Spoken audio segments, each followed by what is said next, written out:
Well, good evening, racing fans. Welcome to racing action from Grand River Raceway here in Elora, Center, Wellington, nonetheless. For this Friday evening, our first dash will go to post in approximately 20 minutes. The track condition listed as fast, and the announcer listed as slow. Let's get a look at the changes on this evening's card of racing. Race number one, scratched is number two, Voom Voom. Race one, scratch two, Voom Voom.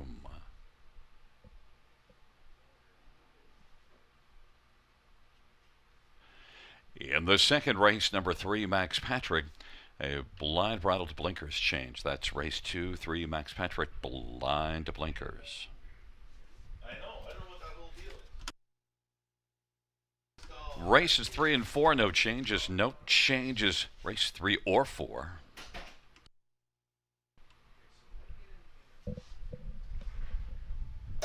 Race number five, number seven, Better Be Early. Blind bridle to blinkers, equipment change, blind bridle to blinkers, and steel to aluminum shoes up front. That's steel to aluminum shoes up front. Races 6, 7, and 8 have no changes. No changes races 6, 7, or 8. Race 9, 9, Brookdale George, changing steel to aluminum shoes up front. That is steel to aluminum shoes up front.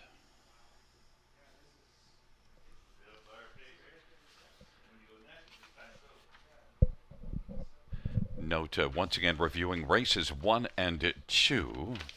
As race 1 starts the early daily double, and we have that scratch of number 2, Voom Voom. Voom Voom has been vamoosed from race number 1. And in race number 2, note the equipment change, 3 Max Patrick blind bridle to blinkers. It is currently 16 minutes to post time. Time to welcome in our co-host and handicapping expert live from Margaritaville at the Newmarket Mansion. How you doing, Robert Reed Jr.? Hey, buddy. Hey, doing fantastic, Gary. It's a long weekend is upon us, right? We're going to kick off the Canada Day long weekend right here at Grand River Raceway with a 9-pack tonight. So keep in mind 9 races on the card this evening. That's going to bump up our late pick for to race number 6 on the menu tonight. But a nice, well-rounded card throughout, all on the pace. And, well, all eyes will be in race number 2, right on the one St. Lad's Criminal.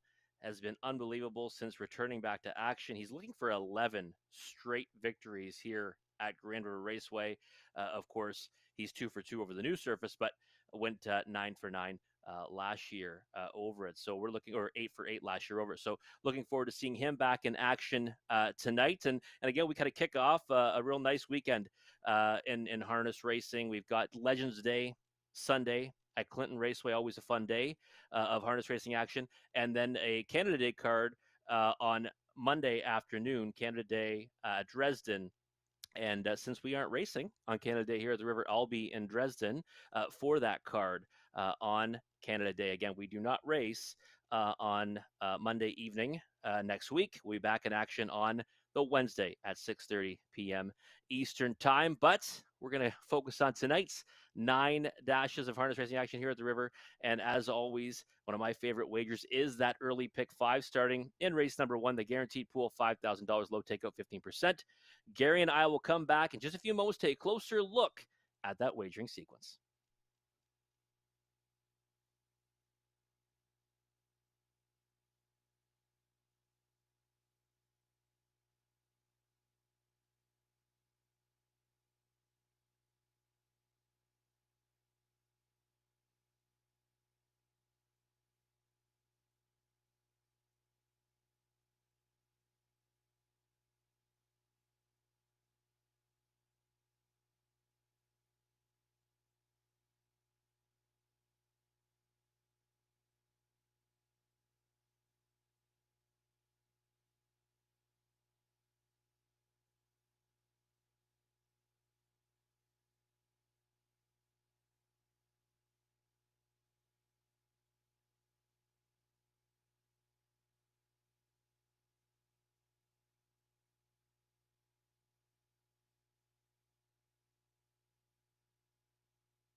We are at 8 minutes to post for the opening dash here on a fantastic Friday at Grand River Raceway.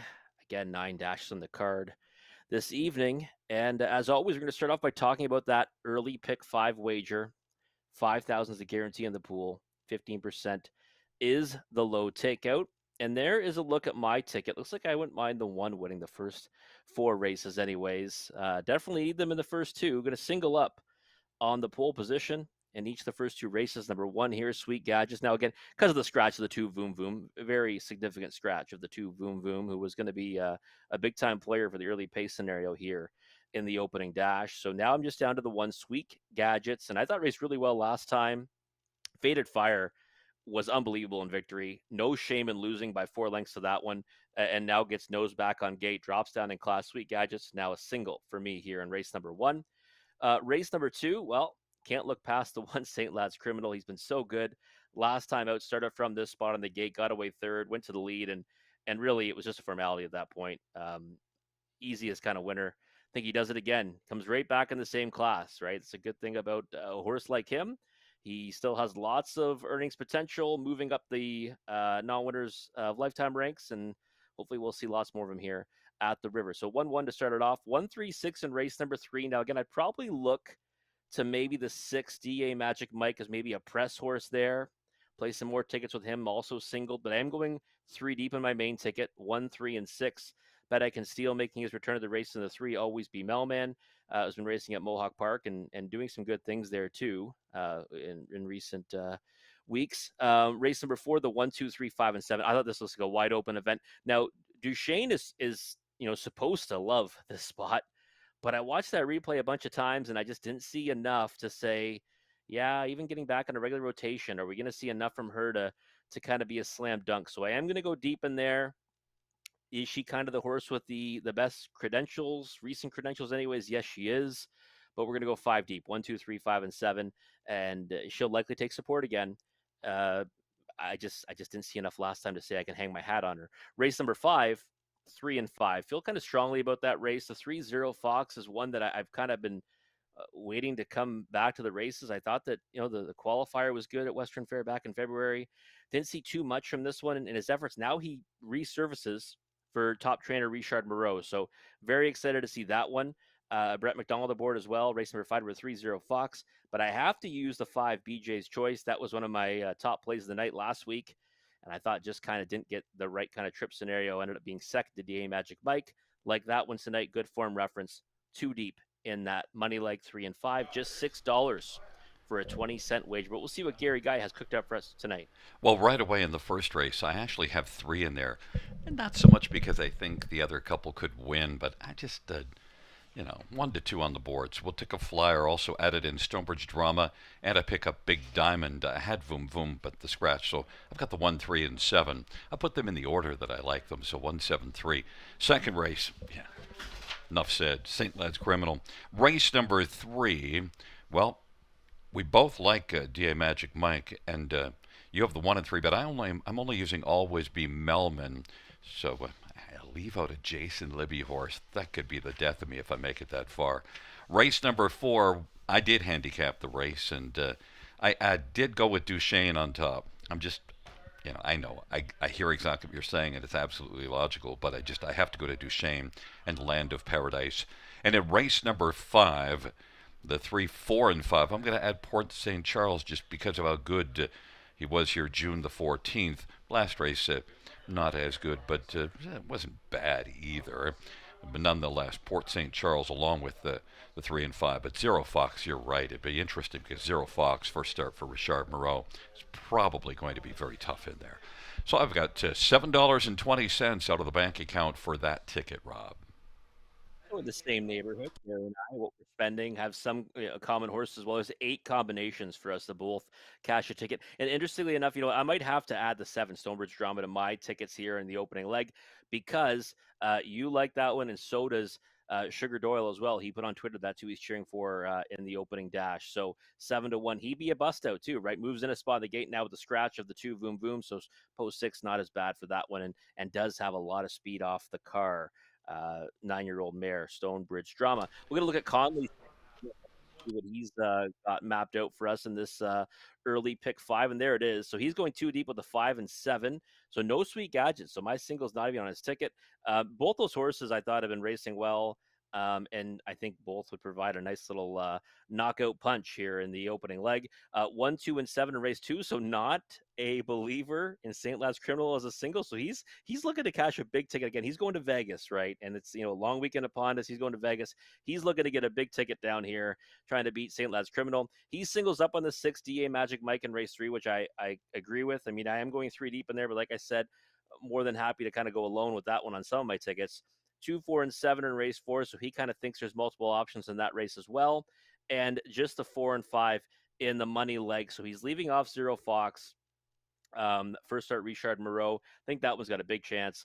But he is using the 4 Port St. Charles, who Gary likes, and the 5 BJ's Choice, who I am coming back to, but as a second selection in there because I'm quite fond of the 3 Zero Fox in race number 5. $7.20 is the cost of Conley's ticket. Just a couple minutes, though, for you to map out your winning wagers for this early pick 5 sequence here at Grand River Raceway.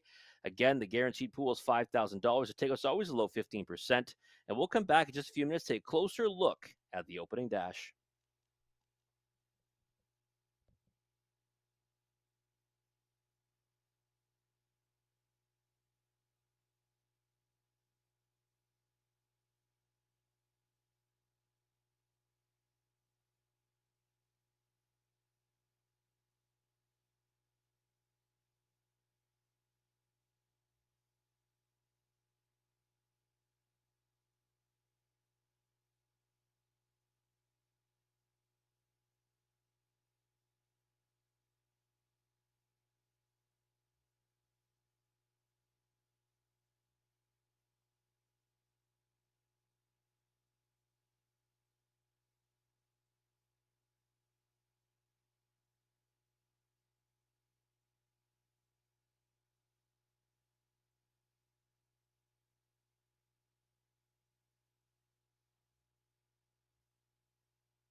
Field 4, race number 1, on the track for the post parade.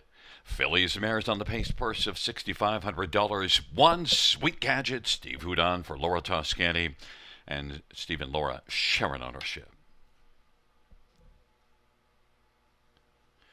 Number 2 is scratched. Number 3 is Big Diamond, Colin Kelly for Robert Kyle Fellows, and Lillian and Kevin and Brian Bladner, the owners from Charlottetown, PEI.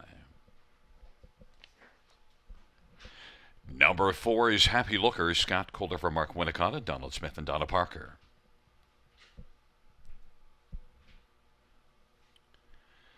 And number 5, My Only Sunshine, Anthony Hahn for Nathan Harding and Stuart Patricia Bolander.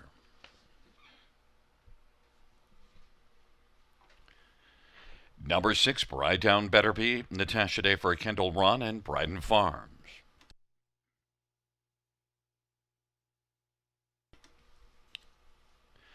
And number 7, Stonebridge Drama, Austin Story for Jared Mann, Owners are Allison Hepburn and Sean Brisebois. Field of 6, race number 1. Let's look at this field for a last minute here before the race. And 1 Sweet Gadgets. Rob, I'm not surprised at all the coin coming in on Sweet Gadgets off that last race against Tougher and the better post. Yeah, it really is. I mean, that's the key, right? We keep talking about, trailing post. It's a tricky spot to start from. We've seen it have more success this season than last, with the new surface, but it's still no joke, Gary. And last time I watched that replay, she was really kind of coming forward nicely at the end of that mile. The back half's 56 and 4. You see kind of consecutive 28-second and change quarters throughout. Faded Fire was, I thought, raced incredible. She now makes her move to Mohawk Park against much tougher, and I thought she's got a kind of a shot where she's going to land in her next start. And Sweet Gadgets, I think, now should be sitting on a victory. I really believe that, and I think she looks fantastic on the track right now. The price is not too sexy at 1-5, but just kind of by makeup of this race with Voom Voom getting scratched, I think her path to glory becomes a lot easier, and I think she's a single in the pick 5. And Bright Down Better Be, you're on that train again, and look, the fans aren't with you, 25-1, but second last time out. Yeah, it was a good effort too. I mean, ended up getting kind of jammed up on the rail. Now, the one thing I will say about it is you kind of can't get a better trip, right? I mean, as much as, when you play a horse, you want to see them kind of out and going and giving you the best chance to win. I think that was her best chance to win that race. She had missed some time before that. She stayed on the inside, really ended up kind of getting a perfect steer from Natasha Day. Just My Only Sunshine was kind of gone on them. But now you're back on that regular schedule. Moving up in class, but I've seen her, be competitive against these types. And this really, to me, pound for pound, isn't the toughest version of this class now, especially with the 2 Voom Voom getting scratched. So 25-1, I mean, wow, worth maybe a flyer on a win ticket, and one you definitely want to use in the exotics. Number 7, Stonebridge Drama. Should I be asking Sugar Doyle to give us the update on this horse, or can you handle it yourself? Oh, I can handle it, I think. But I know Sugar likes this one. He's been on track for all of our cards here at the river. And the thing about Stonebridge Drama is, 2 starts ago, obviously wired them. In the class above this, moves up to the class. The class below this, moves up to the class above this. Next time out, just grabbed leather off the gate, followed them around, and I thought finished with nice pace to finish 4th. In the same race the Sweet Gadgets comes out of. Now, it was a 6-foot margin behind that horse, but her name of her game is typically early speed. That's when she's at her best. I think from post 6 tonight, we'll likely see that get deployed off the gate, and I think she's in with a big chance. Now, 5-1, it's probably with the price you'd have to demand on her. I'm going alone with Sweet Gadgets, but I can see that Stonebridge Drama's got a big chance in here.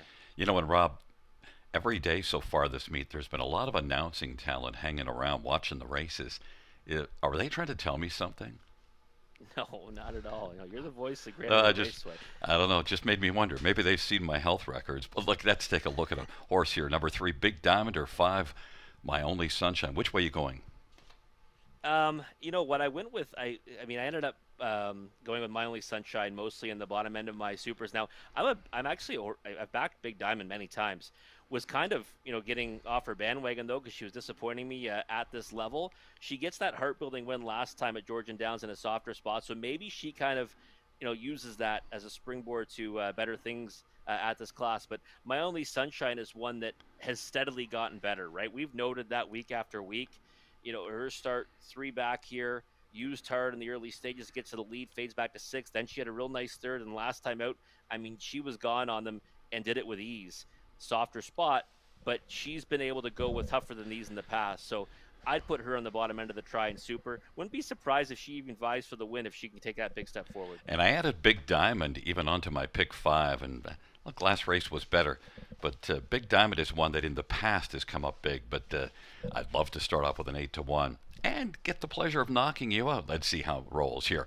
Race 1, Sweet Gadgets and Big Diamond on the inside. In the center, Happy Looker, My Only Sunshine. To the outside, Bright On Better Be and Stonebridge Drama. It's a field of 6. Race number 1.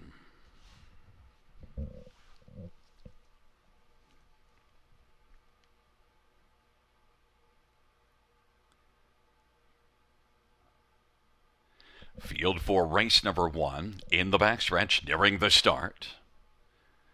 There at the start of the rough, My Only Sunshine, Stonebridge Drama, Big Diamond on the inside is going to press on through. Those are the first three. Then Happy Looker, Bride Down Better Be, Stonebridge Drama went off stride. Now Sweet Gadgets is fourth on the inside, Bride Down Better Be is fifth, and Stonebridge Drama is back trailing the field. And it is My Only Sunshine wanting to come on now and clear to the front. My Only Sunshine at 6-1 is going to take over.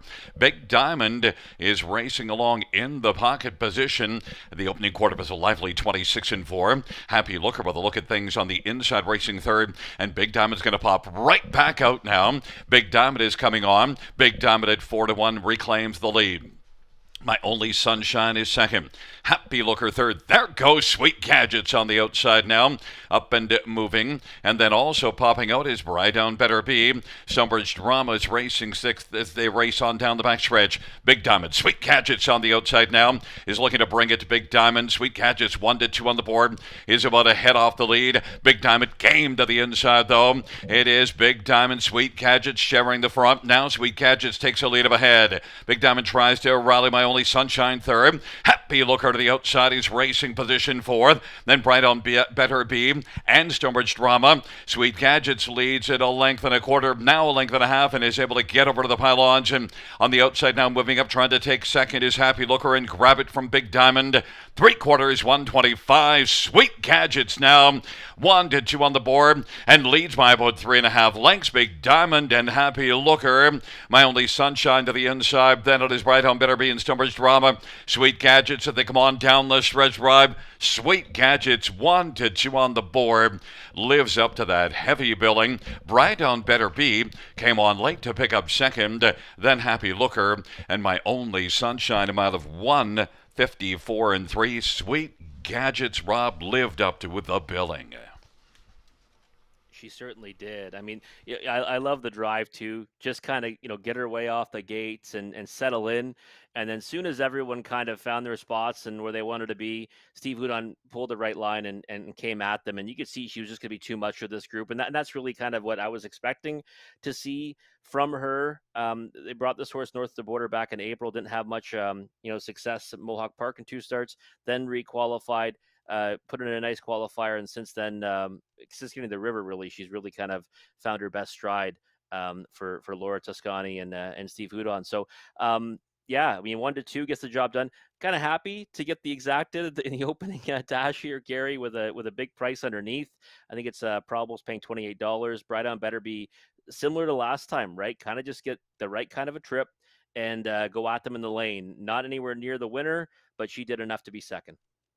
And you called out Natasha Day with the handy driving last time out, but she's given this one some nice trips. You look down the page, one that was able to get up onto the ticket. So Natasha, again, with a good steer. She does, yeah. No, I love what she does, in general, but especially on this horse, gets along so well with Brad on Better Be. And when she kind of gets to the right spot, the classes where she can be a winner and she's on that regular rotation, that's when we might see her kind of pulled first up and handled more aggressively. But really got the most out of her again tonight, just like last time. And that's back-to-back seconds now at a big price. And Happy Looker also at a price, 18-1. My Only Sunshine fourth. It's a 1-6-4-5 top four. Wheeling back in front of us, the winner of race number 1. It is number 1, Sweet Gadgets, a 5-year-old Sweet Lou brown mare, owned by Laura Toscani and Steve Hudon. Laura Toscani, the trainer, and Steve Hudon, the winning drive. It's the 3rd win this year, 7th lifetime, Sweet Gadgets.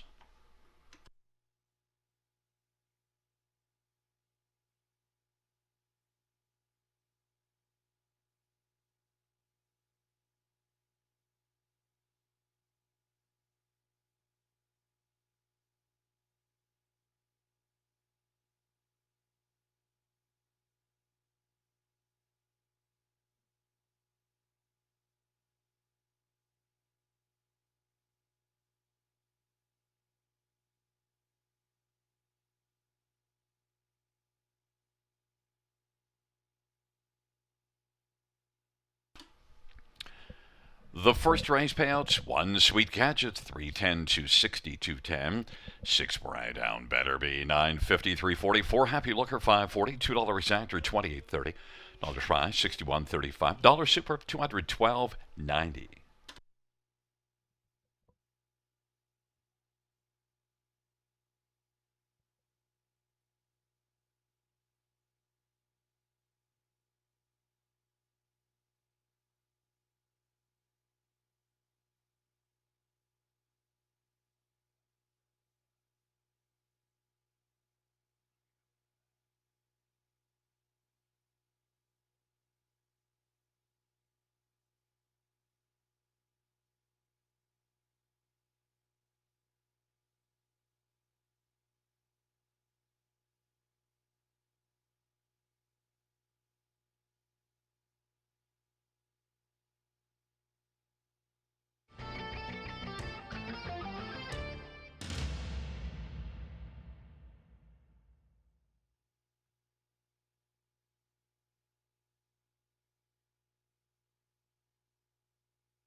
First race order finish from the top. One scratch 5, 3, 4, 2, 6. That's one scratch 5, 3, 4, 2, 6 on the bottom.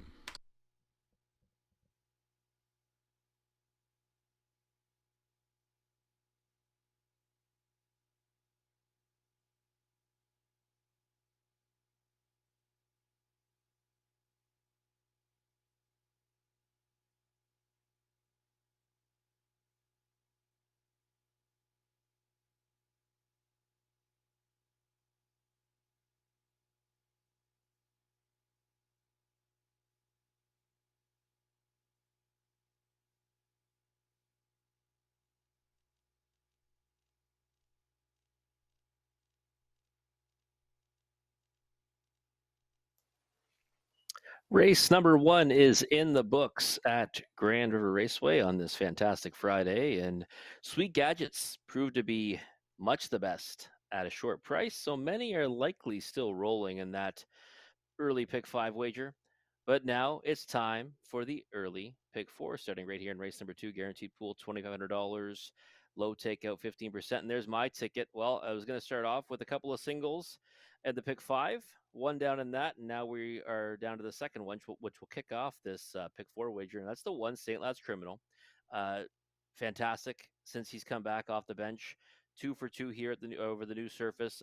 One from the most improbable spot you'll ever see, probably here at the river on June 14th when racing off the bench, and then last time out just dominated his rivals more so on the engine, and I think he triples up here today, back in the same class, tough to beat. 6 to 5. I think you're dreaming if you think you'll get that price on him. Likely go off at the shortest of prices come post time. St. Lad's Criminal, single here in race number 2, 1, 3, and 6 in race 3. But like I said earlier in the pick 5, I'll likely play the 6 DA Magic Mike as a single on some of my press tickets. But I do like the 1 bet I can steal and the 3 always be Melman on my main ticket. Race number 4, the 1, 2, 3, 5, and 7. Duchesne might be the best in there, and she certainly can step up, getting back into regular rotation and dropping down in class. But I still want to have some other options in there. Maybe find a price in race number 4, 1, 2, 3, 5, and 7 for yours truly. Thinking that if it's not her, it's an absolute wide open dash, and maybe again that's where we get a bit of value on this ticket. Race number 5, just the 3 and 5. Very intrigued by the 3-0 Fox. Looking forward to seeing that one get back into racing action now under the care of top conditioner Richard Moreau. Also using the 5 BJ's choice. Loved him last time. Can't go completely off him because I thought he raced pretty good, all things considered, and maybe now he gets handled more aggressively from that post 5 and can get to the winner's circle for the first time. So 3 and 5 to close it out. Just $6 for this pick 4 ticket, much like my pick 5 tickets cost. Let's see what Conley's got mapped out for us. I know he was not sold on St. Lad's Criminal as a single in his pick 5, assuming he's going the same direction in his pick 4, and he is 1, 2, and 7. So he's got Manhawk on there. He's got Philly Watcher. Both. Philly Watcher has been racing great over this surface. Manhawk tried his luck against grassroots rivals last time out. Had to settle for 7th, but has won with recency. 4 starts ago, it was a winner. In the condition claiming race, 1, 2, and 7 for Conley. Just the 6, going it alone with the A Magic Mike in race number 3. Don't mind that at all. Love that one's chances tonight. Race 4, the 2, 4, and 7. He's got Duchesne on the ticket, but he's also using the 4 Tiara Dancer and the 7 Broken.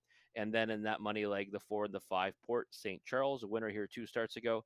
And BJ's Choice, one that I think is warming up to a win, but I think Zero Fox could have something to say about that in race number 5 tonight. That's the 3 who Conley does not have on his ticket, which costs $3.60 for a 20-cent wager. Just a few minutes to map out your winning wagers for this early pick 4 sequence. Again, the guaranteed pool is $2,500. Takeout's always a low 15%. And we'll come back in just a few minutes to take a closer look at race number 2.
Field for the second race on parade. Let's see. Field of 9 horses and geldings on the pace, and one is St. Lad's Criminal. Jason Ryan from Marie Helene DuPont.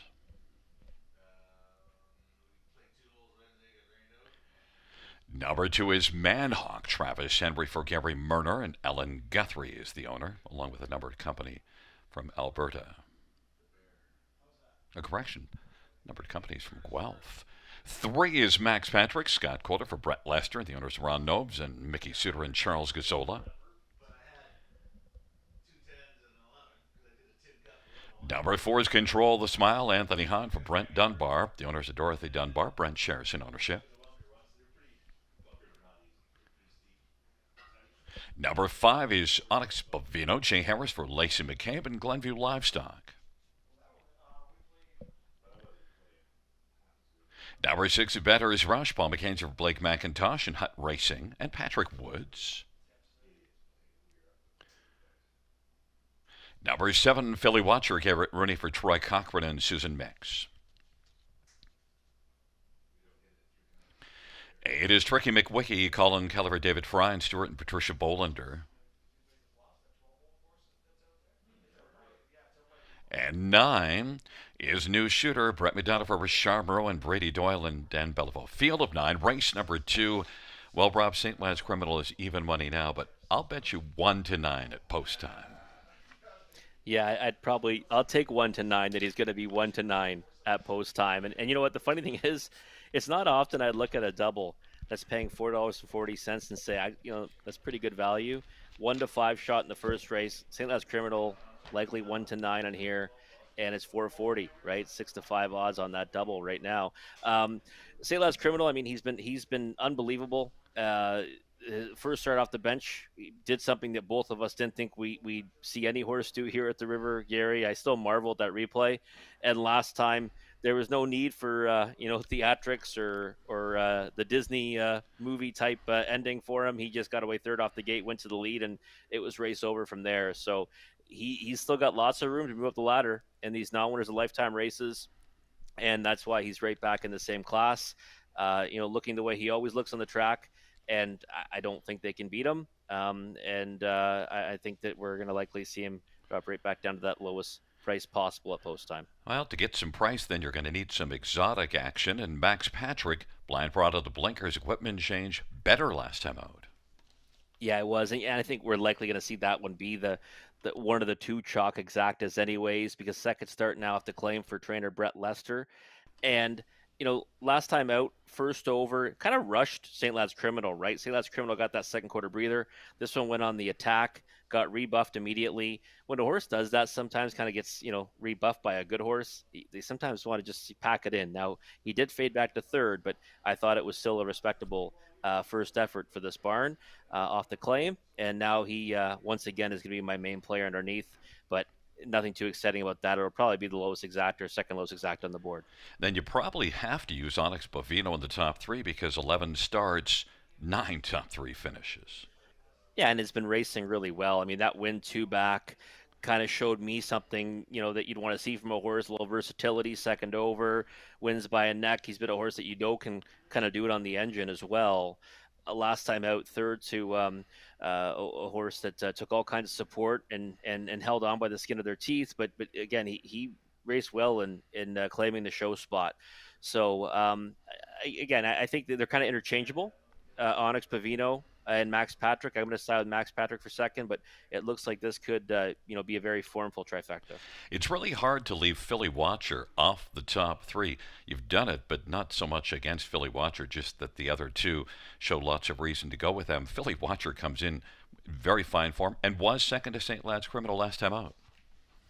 Yeah, it is kind of wild to leave him out of the top 3, right, with this frequency that he hits the board. Right now has hit the board in 6 straight, has got a couple of wins over that span as well. A very good second last time. I mean, went to the lead, ended up sitting a trip and sticking around. The time before that kind of got shuffled back and then having to go overland. So this horse is in fine form. I think post 7 has something to do with it for me tonight, putting this one back to fourth. And just the makeup of the race, I don't think is going to go his way tonight. So I got to have him somewhere. So I got him fourth. But again, I mean, maybe he'll surprise me again. But I think we'll come back to him in a higher spot when he draws inside. And a quick last second thought, Manhawk. Are we falling asleep on that one, getting away from Mohawk here? It's possible. It's possible. He's one that it was between him and Philly Watcher. I think just the respect for what he's done lately, Philly Watcher made me put that one forth. But Manhawk is kind of intriguing. I don't think possibility for the win, but I think one that can definitely make his way into the exotics. It's a field of 9. St. Lad's Criminal, Manhawk, and Max Patrick on the inside. In the center, Control the Smile, Onyx Bovino to the outside. Bettor's Rush, Philly Watcher, Tricky McWicky. And the second tier, New Shooter. It's a field of 9. It's the second dash on a fabulous Friday at Grand River Raceway. They're into the backstretch. And the field for the second race is at the start of the rough, and getting out alertly on the outside is Bettor's Rush, leaving with Onyx Bovino. Then St. Lad's Criminal is going to press through on the inside and be third away. Then Control the Smile and Max Patrick. Then it is Philly Watcher, Manhaw, New Shooter, and Tricky McWicky. And right now it is Onyx Bovino who's got the lead. Onyx Bovino, Bettor's Rush at 71 is racing second. Now St. Lad's Criminal pops out from third. A replay of last week as now here comes St. Lad's Criminal, who got away third last week and moved to the front and is making the identical move. It is St. Lad's Criminal who's going to sweep up now and come on and grab the lead. Onyx Bovino is second. Bettor's Rush is racing third. Then Max Patrick to the inside. Then it is Control the Smile. Philly Watcher, Manhawk is racing seventh. Then it is Tricky McWicky and New Shooter. But St. Lad's Criminal off a 27-4 opening quarter leads the charge up towards the half and racing second. Onyx Bovino. Control the Smile is sharing third with on the inside Bettor's Rush, and then Philly Watcher is fifth, half 57. Max Patrick is racing sixth, and seventh is Manhawk. Then Tricky McWicky, a New Shooter. St. Lad's Criminal 1 to 9 on the board has a lead of about 2 1/4. Onyx Bovino is second. Control the Smile third. Bettor's Rush is racing fourth, and then Philly Watcher. And they roll their way towards 3/4. St. Lad's Criminal. Onyx Bovino is trying to stay with St. Lad's Criminal. Those two have a bit of separation. Bettor's Rush, long shot, is holding on to third. And now Max Patrick is taken over fourth. Then Control the Smile. Field turns for home. St. Lad's Criminal leads by 2. Onyx Bovino is second. Moves to the outside and tries to pull the upset. St. Lad's Criminal. St. Lad's Criminal and Onyx Bovino. St. Lad's Criminal digs in gamely, wins it by 2 1/4. Onyx Bovino, Max Patrick, and then Bettor's Rush. 152-1. St. Lad's Criminal in race number 2 at 1 to 9 on the board, Rob. Yeah, the 1 to 9 was inevitable, Gary. We knew that was coming. How about new lifetime mark though, right? 52-1 was 52-3 last August over the half-mile surface here, and now he lowers that by 2 ticks, 52-1 over the 5/8 of a mile surface. And you can see, Jason Ryan did, ask him a little bit this time in the stretch, probably just, trying to keeping his mind on business here, and maybe also wanted to see what he would do and how he'd respond. Onyx Bovino, real nice effort to be second. Gamely kind of chased that one, kind of pushed St. Lad's Criminal to the wire. Never a threat of going past him, but I think did kind of help with that new lifetime mark for St. Lad's Criminal tonight. Yeah, and it's interesting just when you see the taps to keep him going, and it's almost as if St. Lad's Criminal is saying, "Oh, you mean I got to go a little more? I thought the guys would be like long gone behind me." Yeah, he's probably been used to that, right? I mean, he's been winning by margin, obviously, in many of those ones. A couple of them got a little bit close last year, but it's just come so easy to him. So yeah, maybe just kind of keeping him, awake and keeping him to task as well. And like we said, formful underneath, right? Onyx Bovino, Max Patrick, I had it the wrong way, but still those two. But Bettor's Rush, obviously inflated odds because of the 1 to 9. Trying to say the Criminal 70-1 might help the super, but this was kind of a race like we thought would kind of come out the way they bet it. Yeah, and I think the only reason Bettor's Rush was at that price is because scratched vet sick from that last scheduled start because it was racing well. Yeah, it was yeah definitely racing well, hitting the board with frequency, and you enter this class and currently you're going to hook St. Lance Criminal, so that's going to definitely make you go off at long odds. But yeah, a good effort after missing a bit of time, anyways. Still think this horse needs his theme music, right? Smooth Criminal. That's what I'd like to see It for was St. Lance was a Criminal's smooth theme criminal. I music. still want to see where the bottom is or the top, whichever way you want to refer to it, because I still think there's more to go. Oh, I think there's lots left to take. Can't wait to see him back in action. Back in front of us is one St. Lad's Criminal, 4-year-old Control the Moment Brown gelding, owned by CSS Stable of Sorel Tracy, Quebec. Maria Lane DeBont, the trainer. Jason Ryan, the winning driver. 3 for 3 this year. 11th win lifetime. 11th consecutive win at Grand River Raceway.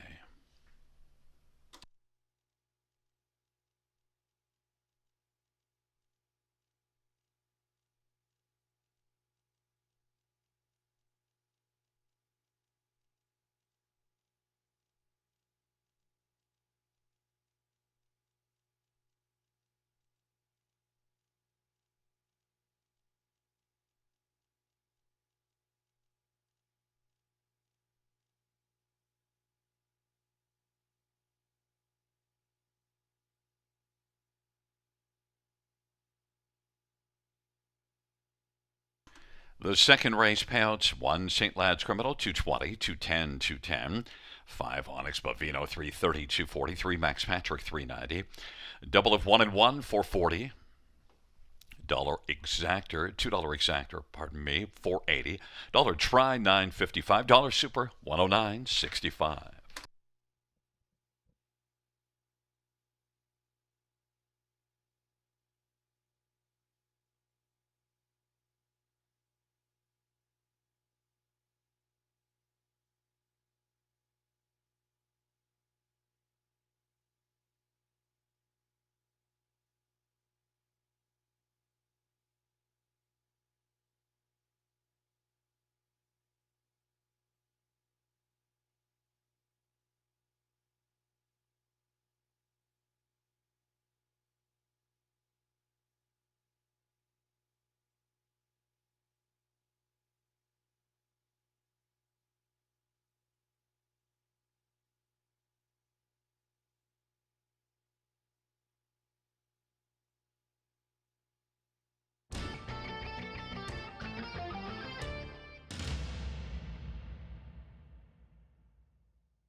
Second race order of finish from the top down 163 724 859. That's 163 724 859.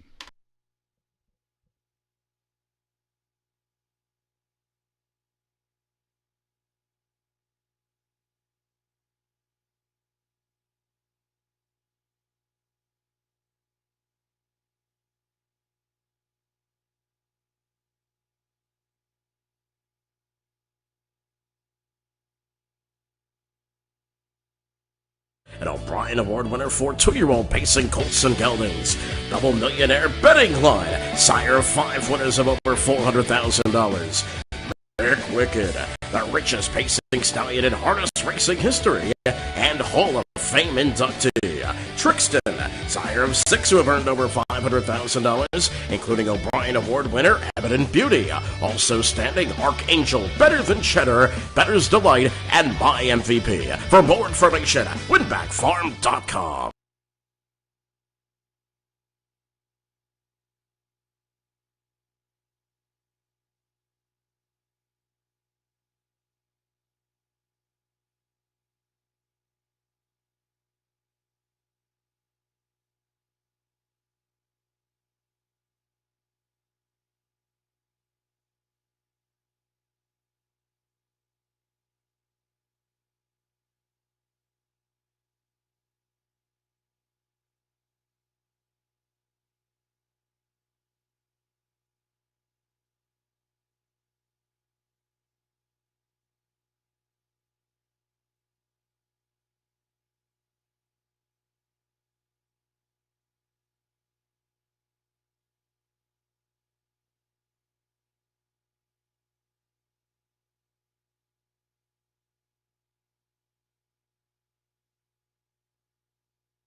Field for race number 3 on parade. Pacing horses and geldings. Purse of $6,600. And on parade 1 is Bet I Can Steal. Colin Kelly for Jason Libby and Carl Empey.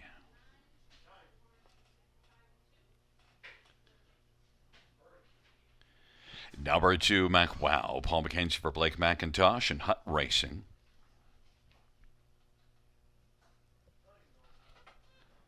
And number 3 is Always Be Melman. Chris Matthews drives and trains. 4 is Always Be Sweetest. Dale Spence for Mackenzie Spence and Shengo.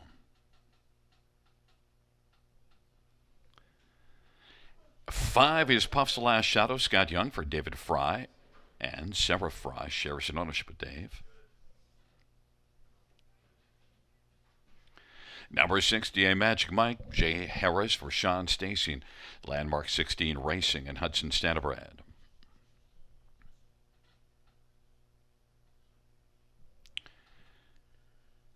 Note that absent from the parade was 4, Always Be Sweetest. Dale Spence for Mackenzie Spence and Shengo. It's a field of 6, Robert, and you know what? I can hear you just wanting to chime in here because you know what?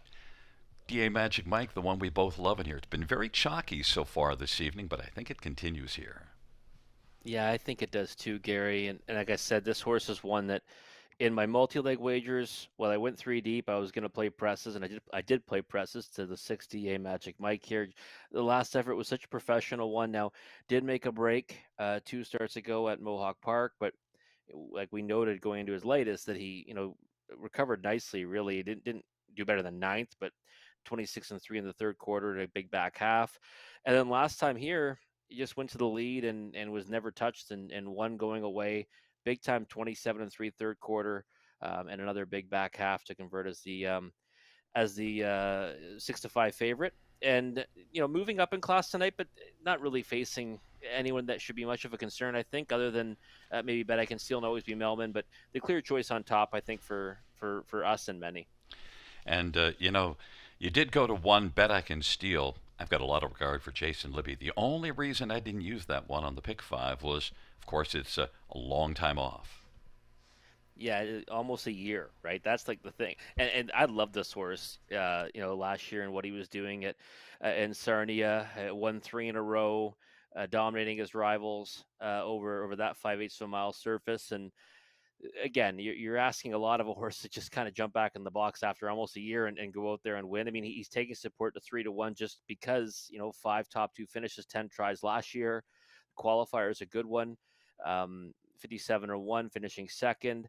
So, and he's a pretty roan too, right? I love roan horses. Easy to spot on the track. Pole position.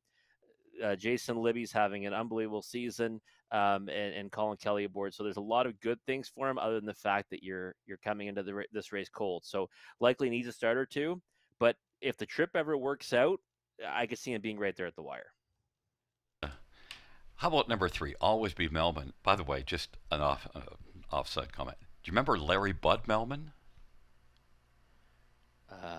No. Okay. Should I? No, but our fans will. But Always Be Melman is the horse we should be talking about here. Coming in from Mohawk. Yeah, Mohawk. Always Be Melman. Horse last 2, 6th in each of his last 2 before that. I mean, I think put this horse on top, maybe second in the Horse Players Journal in at least one of those last 2 starts. Has hit the board though in 3 of 6 this season, facing off against some really good horses like Wallace Hartley, Lou Grant, 2 back finish 6. Alden Hammer was 3rd to that one. I think this horse obviously fits in nicely with this group and will likely be forwardly placed. Now, I'm not sure, we're probably more than happy to see a 2-hole trip to one like DA Magic Mike. So I'm thinking that, this one's got a puncher's chance anyways, right? So 5-1 on the board, you could argue he's the value right now 7-1. I just think it's going to be tough to get the better of the favorite. And then one more to touch on, number 4, Always Be Sweetest. A little more sweet last time out, second beaten 2. A big trip too, right? Ended up kind of coming first over. Ended up putting his neck in front briefly at long odds. Got rebuffed by the favorite in that race, but was a good second at 18-1. So this one has really been on the improve. We noted last time, right? 0 for 14 on the board in the first 14 races, but now you've got to kind of take notice of him because third two back from the trailing post, second last time from post four. I just thought this race kind of came up a little bit tougher than what he's gonna like in here. So that's why he's in the bottom end of the super factor for me. I think bottom end of try and super is where you have to use them, but you always want to be wary of one that's kind of really raised their game as of late, because if he takes another step forward, he can be right there at the wire. And by the way, Larry Bud Melman was a comedian that was a sort of a sidekick to Dave Letterman, and there's a lot of funny skits with Larry Bud Melman. I think his actual real name was Calvert DeForest. But anyway, All right, I'll have to you look at the look clips that and you'll up. laugh. I will. Thank you. But nonetheless, we're hoping that the 6 wins here. We don't have to be on the wrong side of things, and it's 3 to 5 on the board right now for DA Magic Mike taking up their positions. Bet I Can Steal and Mac Wow in the center. Always Be Melman and Always Be Sweetest to the outside. Puff / Shadow and DA Magic Mike.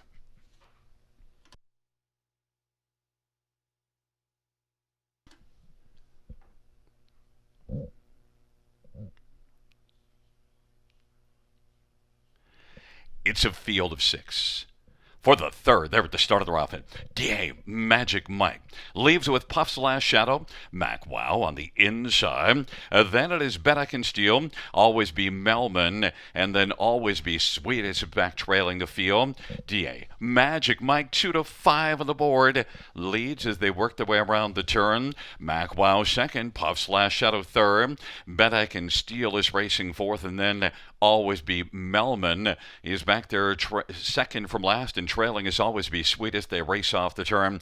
Field of 6 heading up towards us off that 27-3 opening quarter. And DA Magic Mike does his work on the lead with Mac Wow filling the pocket. Puff / Shadow third. Bet I Can Steal on the inside racing fourth as they're still all in a line. Now coming to the outside. Well, still back on the inside. Now Always Be Melman, and then it is Always Be Sweetest. But it is DA Magic Mike, and they race their way on past the half and on into the backstretch. Half of 57-4. DA Magic Mike gets a nice breather again this week. 30-1 second panel. DA Magic Mike, Mac Wow.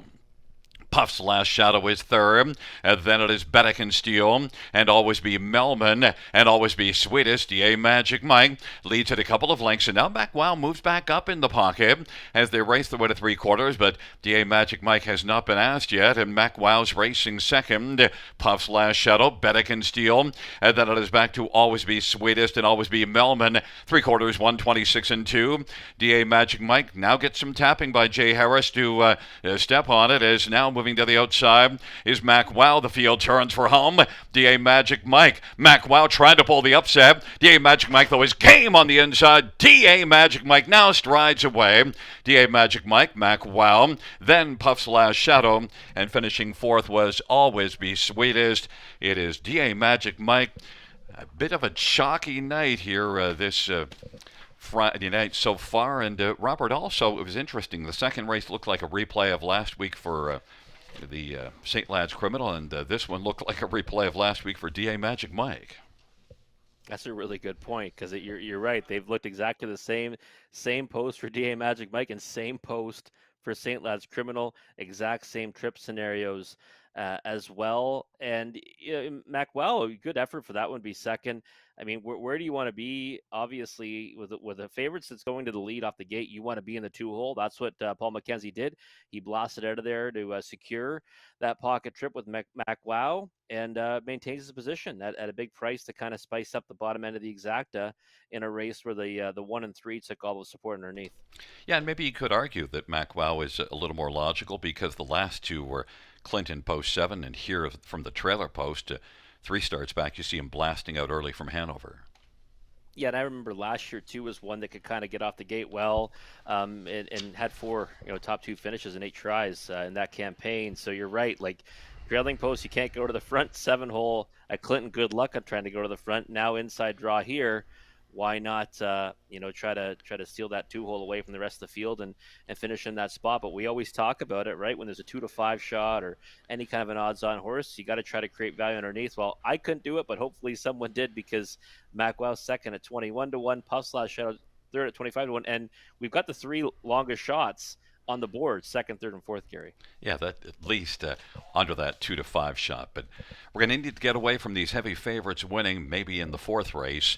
But right now, it is DA Magic Mike victorious in the third, 6-2-5-4. Your unofficial top 4, mile of 154 and 4.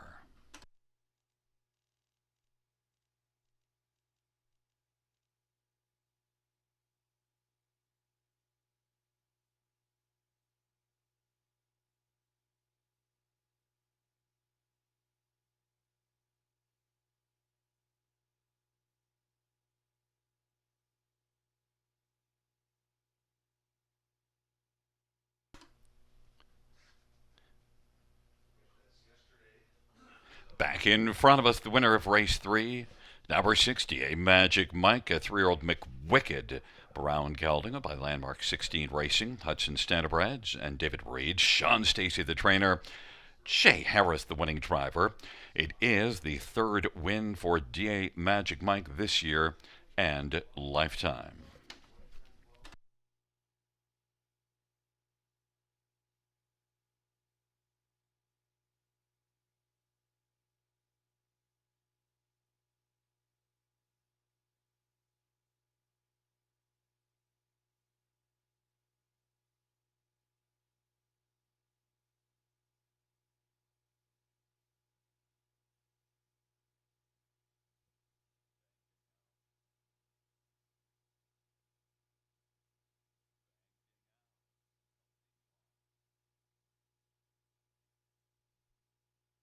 The third race payouts, 60, a Magic Mike pays $290 to $42.50. 2 Mac Wow, $855, and 5 Puffslash Shadow, $690. $2 Exactor, $22.60. Dollar Try, $189.95. Dollar Super, $313.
third race. Order of finish from the top down. 526431. That's 526431 on the bottom.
Field for race number 4 on parade.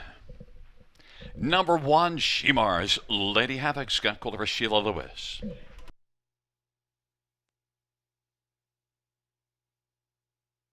Number 2 is Duchesne. Anthony Hahn for Anthony Beaton and Lisa Lafort and David Mercer and Matt Nickel and April Campbell.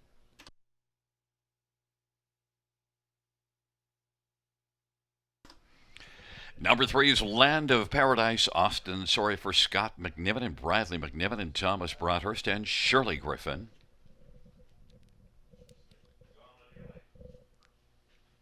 Number 4 is Tierra Dancer. Colin Kelly for Les Posen.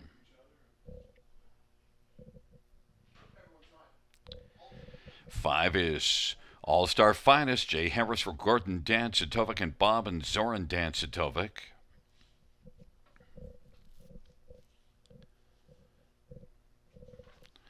Number 6, Ms. Mockingbird, Jason Ryan for William Hofacker. Number 7 is Broken Todd Ratchford for Mary Ratchford.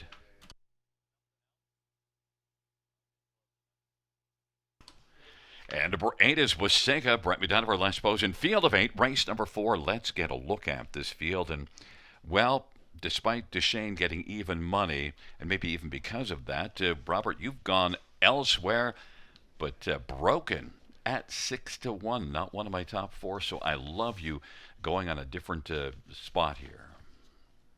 Yeah, Gary, it was one of those ones where I knew Duchesne dropping down in class now is going to get hammered off the board. Now, last time out was parked the route, but was still spotted second over. And when moved 3 wide, didn't really have much to offer, faded back to 8th. So obviously off time. But I just, I got to go to a different direction. I got to look for a price here. So I went to Broken towards the outside of the gates. This is now third start after a vet scratch due to sickness. Really liked the way she raced 2 starts ago. Todd Ratchford aboard. Last time got hammered down to favoritism. And, ended up finishing beaten by a wide margin, a race won by Wildcat Delight.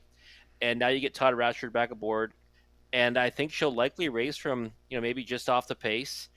And I think she can get there in the end. I mean, I think she's good enough to beat this group. And she's getting class relief. Don't like the post so much. But at the end of the day, she's a versatile type. So I'm willing to take a price on her, 5-1 right now. And hopefully that big of a price in the multis. Now, one of the things, if you're not liking the form on some of these horses, if you take a look at this field, this is not a field that any of them are bringing in any form. So Land of Paradise, despite back-to-back 6th-place finishes, is one that could be okay. And just before that, June 7th start here, winner at London. Exactly. And last 2, right, class above this. And now you get back down to a level comparable to that one that she was a winner in May 28th in London. Came from way out of it on that occasion. Looked like she kind of couldn't keep up, actually, when they went into the final turn. Then she came alive in the closing strides, and she came home in 30-3 and got there. So the field came back to her. I just thought that in a group like you said, everyone's kind of win shy right now. There's a lot of O's or ones on the board for this season in their attempts. I just thought that you'd want to look for some value, and Land of Paradise is giving you that right now at 7-1. In fact, there are only 3 seasons wins combined with this field, and one of those 3 is Duchesne, but that's a while back. It is, and the thing is, again, you look at who she was facing before she came here last time out. I mean, she was going up against some really tough horses that you would take a short price on in here. I mean, she was a favorite in a race won by Chelsea's Choice, April 26th. Second to Raptors 1. You got Shoot the Whiskey, you got Caviar and Crackers, all horses. Blew Me a Kiss, you would take a short price on against this group. She looks pretty good on the track right now. Bow in her neck, kind of like that look to her. Anything close to her best, she probably crushes this group, and we're going to see the favorite parade continue. But I just didn't like the way she raced last time out. So despite dropping down to class, I decided to go against her and look for a little bit of value. But that regular rotation, right, that's the big argument to be made here. And, of course, class relief.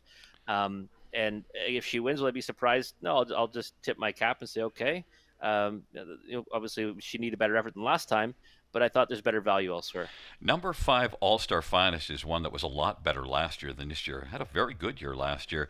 Maybe we're seeing some improvement now coming in. Yeah, I thought the last effort was decent enough. Got away third, came first up, got to the lead at one point before My Only Sunshine kind of blew all her rivals off the track. Before that, a decent 4th, and a horse I think is still kind of figuring things out this year. Like you said, 0 for 19 this year, 6 for 29 last year. Not the toughest spot for her. I think she should be more than competitive against this group. Price is okay at 5-1. Had to have her in my top 4. Well, Duchesne is sitting at even money. Your top 1-7 Broken. A little better value play at 9-2. Taking up their position, Shemar's Lady Havoc and Duchesne.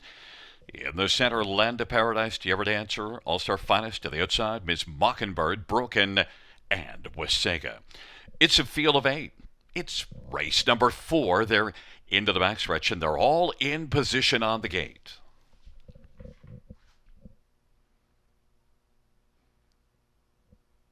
And the field for the 4th race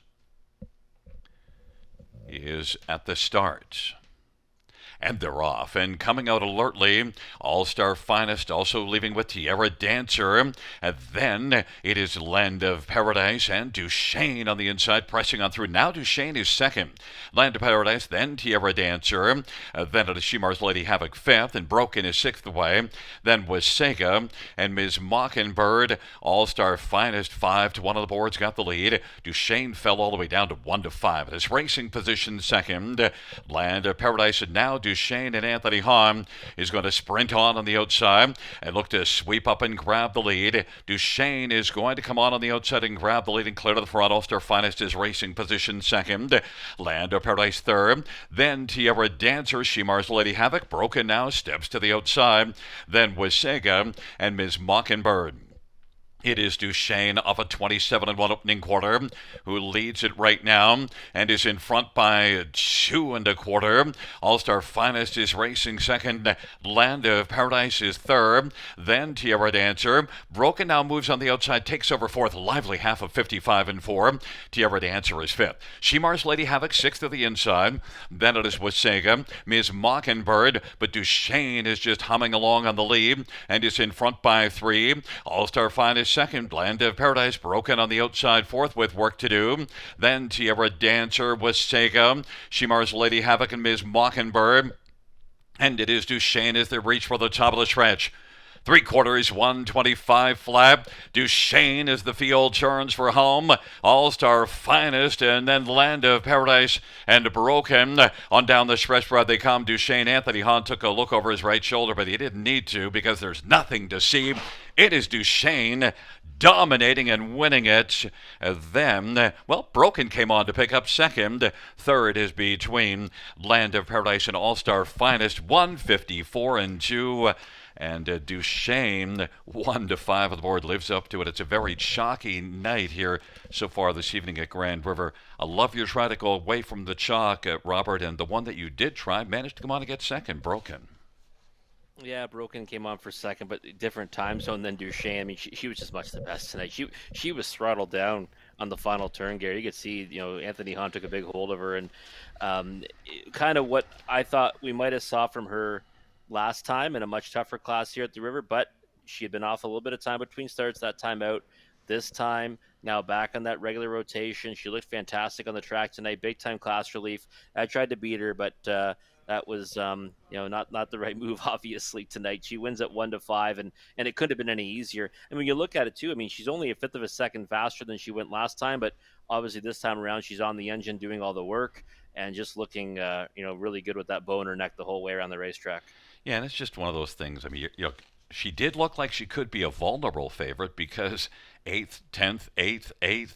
But at some point when you're falling down the ladder after facing tougher, you remember, hey, I'm a lot better than these. Why don't I just show up here? Yeah, it's true. And that's what we were talking about, right? The horses that she's been facing. I mean, if the pari-mutuel system allowed it, they'd be 1-100 against this group, right? I mean, it's a horse that she needed that heart-building win. And she got down to the right spot where she got it. Now, I would not be surprised to see her kind of go right back up the class ladder with success. Again, much the best tonight. Broken second at 10-1. Thought it was a good effort. Overland a long way and kept driving hard to the wire. Well, at least, Robert, you steered people the right way to get the exactor ticket, who to take underneath Duchesne, because Duchesne was the one. 2-7-5-3. Back in front of us is number 2, Duchesne, a 4-year-old betting line brown mare, owned by Lisa Lafort and David Mercer and Mac Nichol and April Campbell. Anthony Beaton is the trainer. Anthony Hahn's the winning driver. Second win this year. 8th win lifetime. Duchesne, 154-2.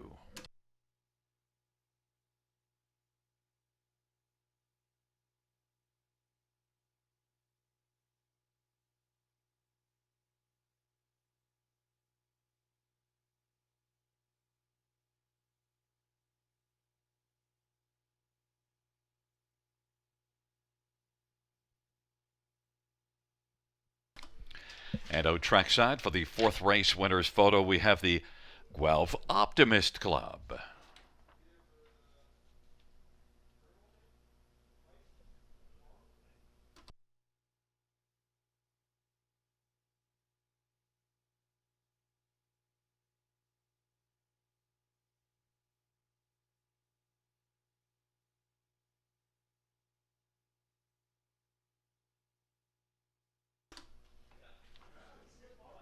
Fourth race payouts: 2 to Shane, 260, 210, 210, 7 broken, 390, 325, All-Star Finest, 270, $2 exact, $11.40, $1 try, $14.60, $1 super, $35.15.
Fourth race or finish from the top: 61453 827. That's 61453 827.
31st with a total prize money of $3,500.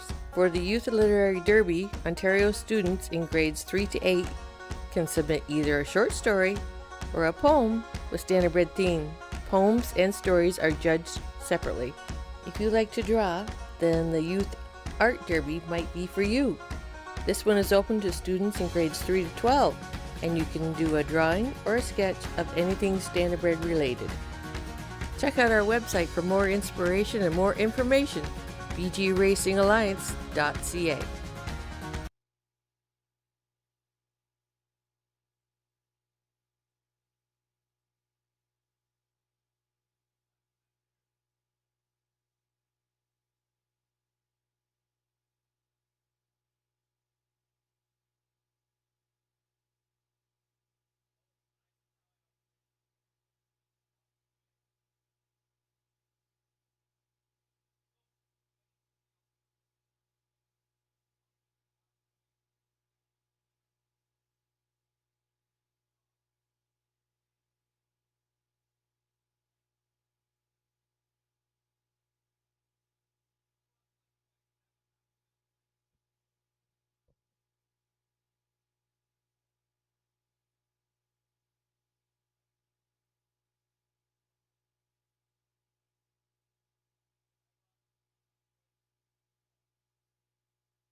Field 4, race number 5 on parade.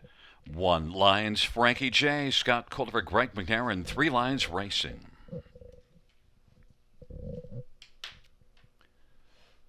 Number 2, Ace 44 Beaver, Austin Surrey for Kyle Bossens and Denise Carr. Number 3 is Zero Fox. It is Brett McDonough for Richard Rowe and Catherine Crossman and Glenn Hardy. Number 4 is Port St. Charles, Todd Ratchford for Jack Moiseva, The Moment Joe Stibble and Nancy McNevin and David Morgan.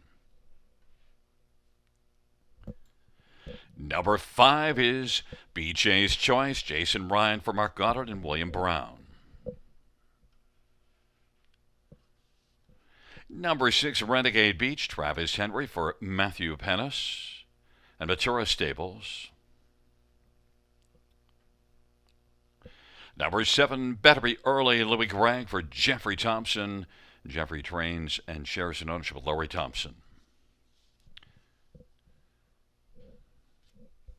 8 is Private Dance, Steve Houdon for Laura Toscani.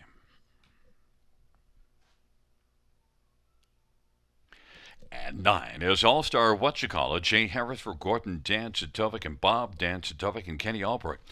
Field of 9, race number 5. Let's get a look at this field. And, well, we'll start with number 3, Zero Fox. I anticipated this one being the favorite, Rob, but so far, I'd have been wrong.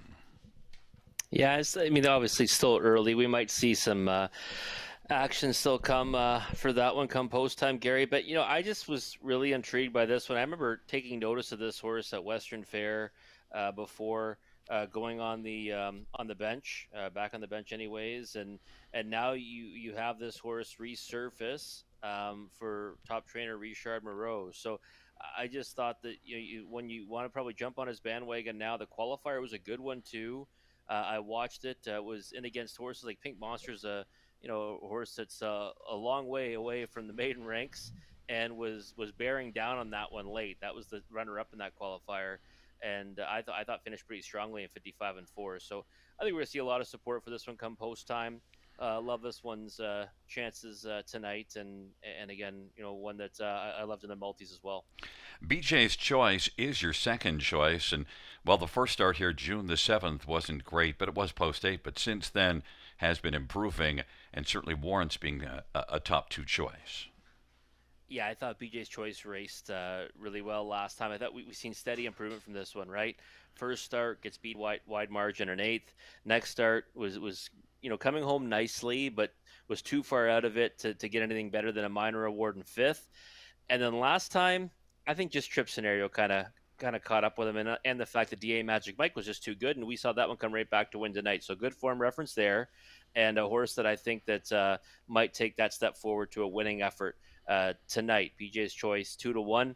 That's the price I figured he'd be, and now we see Zero Fox bet down to 5-2. And then number 1, Lions Frankie J. Well, it's Greg McNair, first-time starter, and 2 qualifiers to get ready. The latter one of those two, 28-3, came home. In fact, the other one as well, 28-2. So maybe they've tipped the hand that this 2-year-old colt has some wheels. Yeah, and not a bad draw. Obviously, pole position. Like you said, the last qualifier was a good one at 2 minutes and 2, but was kind of off on his own through much of that mile, and the splits weren't as such that he was going to go much quicker than that. Home in 28-3, and then he's got a couple of siblings that have over 200,000 made, including Austro Hanover, who's got 30 wins and 668,000 in earnings. So there's a lot to kind of like about him, and also Greg McNair usually starts racking up wins here at the River, especially with these types, right? It's the first time starter that comes into this that I thought he would take more support than the 12-1. So rail control, got to use him everywhere in the high 5. The next one that we need to talk about is number 4, Port St. Charles, because, well, a winner 2 races ago. Last race, tell me about it. Well, last time ended up finishing 3rd as the heavy favorite at Georgian Downs Overland for part of that mile. I think it was a bit of a regression, right? Obviously a bit of a regression off that victory, but it still wasn't a poor effort by any stretch. The win here was a good one. Ended up getting a little bit lucky, I think, too, with the other horse that took a lot of support in the race, ended up jumping it off. But I think Port St. Charles is obviously a player in here. I just thought more so in the bottom end of the exotics, like using him probably 3rd and lower in the high 5, but taking a lot of support right now at 2-1. Yeah, the money has been coming steadily for the 4 and the 5, and now 3. Zero Fox, the one we both like on top, has fallen down to 4-1. First start for Richard Moreau. It's a field of 9. Lines Frankie J's 44 Beaver and Zero Fox to the inside, to the center of the track. Port St. Charles, BJ's Choice on the outside. Renegade Beach, Better Be Early and Private Dance, and the second tier All-Star Whatchacallit. It's a field of 9. It is race number 5. It is the hump race on a Friday night as we are gathered at the River, and the field is turning into the backstretch, nearing the start.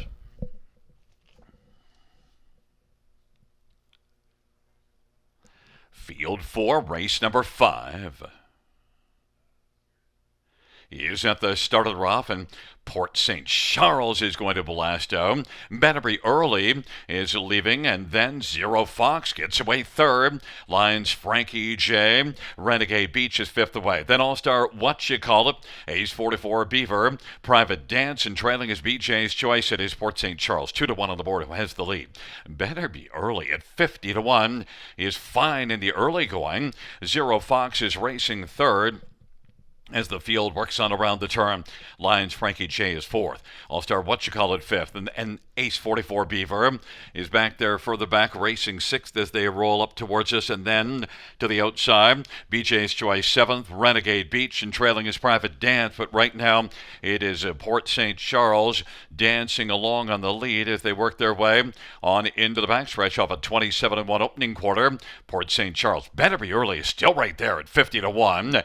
And then third, Zero Fox, about 4.5 off the lead. Lions Frankie J now to the outside. All-Star What You Call It has taken over fourth. Lions Frankie J is fifth. Half was 56 seconds. And BJ's Choice has moved up to take over sixth and is closing some ground. Then it is back to Ace 44 Beaver, way back. Renegade Beach and Private Dance. Port St. Charles have now moving on the outside. All-Star What You Call It has come on to take over second. Better Be Early is third. Lions Frankie J is racing fourth. Zero Fox is now fifth and is still going to stay on the inside, getting some urging and not responding as the field works their way towards the top of the stretch. 3/4, 125-3. BJ's Choice is taken fifth, back to sixth, the Zero Fox, and then Ace 44 Beaver, Renegade Beach, and Private Dance. They turn for home. Port St. Charles on down the stretch drive they come. Port St. Charles is trying to hold on. Up the inside, long shot, Better Be Early as they come to the finish and way out wide. BJ's Choice, but it is Port St. Charles. Port St. Charles, very close. You know, Better Be Early made it very close late in the mile. I'm not even sure which one it was because Better Be Early got a lot closer than I thought it was going to be with Port St. Charles. Mile of 155-2. Yeah, Port St. Charles. I mean, you want to have the horse on the engine, right? I mean, never good things happen when you leave. We know that. And this horse goes to the lead, and I mean, set legit fractions: 27-1, 56, 125-3. And they're obviously all a little bit tired coming home. And you know, the two horses that I kind of hung my hat on just weren't.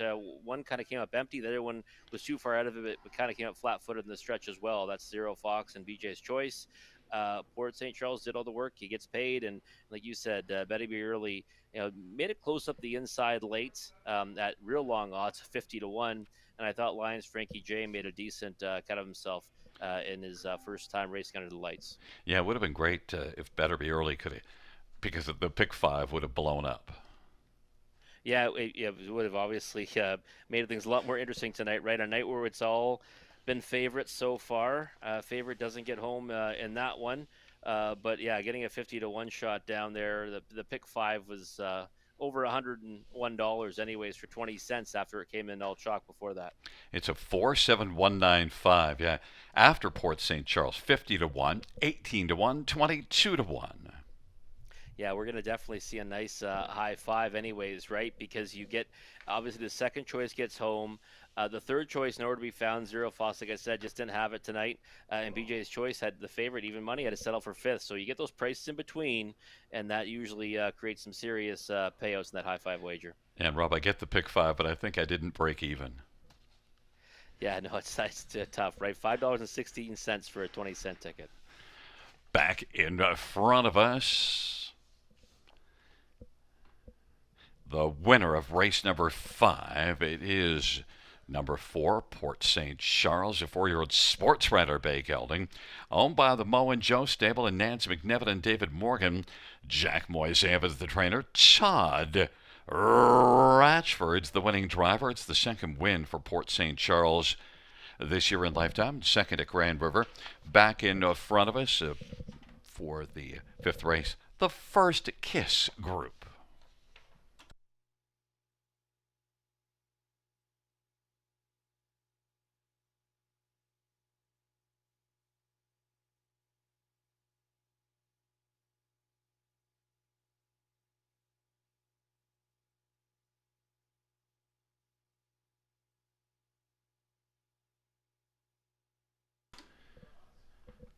the fifth race. Payouts for Port St. Charles, $673.82.90. 7 Better Be Early, $40.90 and $20. And one line's Frankie J, $4.70. The dollar pick 3 is $10.30. Note there's a high five carryover into the ninth race, $4,187.36. $2 exactor, $235.50. Dollar try, $602.30. Dollar pick 3, $10.30. The dollar pick 4, $11.95. That dollar pick 5, a dollar ticket was $25.80.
Fifth race, or we finish from the top, 386-157-294. That's 386-157-294.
5 races in the books here at Grand River Raceway, and we just watched Port St. Charles getting the job done in race number 5 to close out that early pick 5 and early pick 4. Just 9 dashes in the card tonight, so no late pick 5 wager, but we do have our late pick 4 starting right here in race number 6. And there's my ticket. Just shows you I didn't really feel strongly about any kind of a single in this sequence.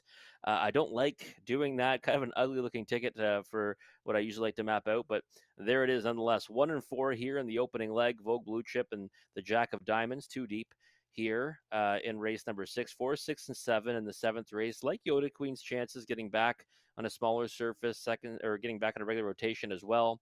Also using the 6, She's One Bad Mama, and the 7, Miss Quicksand. Race number 8, the 2, 3, 4, and 5. Competitive looking claiming event. That is a really good looking race. Got horses that have been winning lately, like About a Boy and Serial Killer. Choreographer looking to kind of bounce back and Feisty Like Fire. Getting some class relief. Should be a good dash. Race number 8. 4 deep in there. And the 2 and 4 to close it out. The 2 Sporty B and the Floor Gladiator SBG, who was a winner last time as my best bet at just 30 cents the dollar, but has been no worse than second in 5 tries this year and been doing good things for Marie-Helene Dupont and Jason Ryan at the River so far in 2 starts. $9.60 for a 20-cent ticket there. And we do have that carryover too in the high 5. We got a high 5 carryover going into the 9th race. Yeah, 9th race, right, this evening, because we don't have it in the 10th, because there is no 10th race. So it is not race number 9. That high 5 does move up to race number 9 tonight, and we do have a juicy carryover of $4,000. So that ticket that we thought was going to be a good one in the latest, well, no one had it. So we do see that carryover going to race number 9 tonight. So keep that in mind, folks. Over $4,000 rolling forward. See Conley's ticket if he's got one. Late pick 4 ticket. Just a minute or two left to map these out. See if we got one for Conley. There's Conley's ticket. 1, 4, and 6 here in the opening leg. 6 and 7 in race number 7. So going towards the outside of the gates in that one. Like both those horses' chances. 2 and 5 in race number 8. About a Boy and Serial Killer, both off victories in their latest. And he's singling up on Gladiator SBG in the finale, thinking he can double up back in the same class. Only won by a neck last time out, though. $2.40 for Conley's ticket. Just have a couple minutes to map out your winning wagers for this late pick 4. Low takeout's always just 15%. Gary and I will come back in just a few moments to take a closer look at race number 6.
Field for the 6th race on parade. Horses and geldings on the pace. And 1 is Vogue Blue Chip, Jason Ryan for Rod Boyd and Rick McNeil and John Osinga.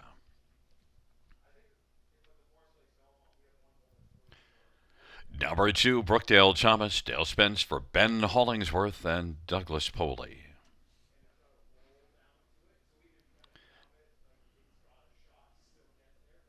Number 3 is Redland Wrangler, Paul McKenzie for Stephen Charlton and Kathleen Charlton. Number 4, the Jack of Diamonds, Garrett Rooney for Lindsay Kerr, the owner is Sally Charlton.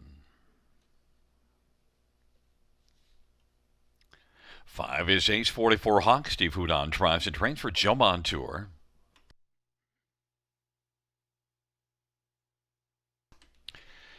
And number 6, Zippin' and Rippin', Travis Henry for Blake McIntosh and Hut Racing.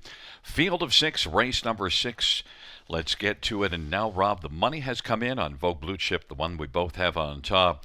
Now, it doesn't have a win yet in 17 starts, so I'm not sure if I like 8 to 5, but it is the one that I do like to get the job done. Yeah, I thought this was kind of a tricky race, right? Because you've got horses that I think have been racing well, but that Ofer in the win column looming over one like Vogue Blue Chip, third in each of his last two at the River, and two back just got beat half a length to Mr. Commodore, who we were very fond of, and then last time a good third, just getting beat by 2 lengths in 58 and 1.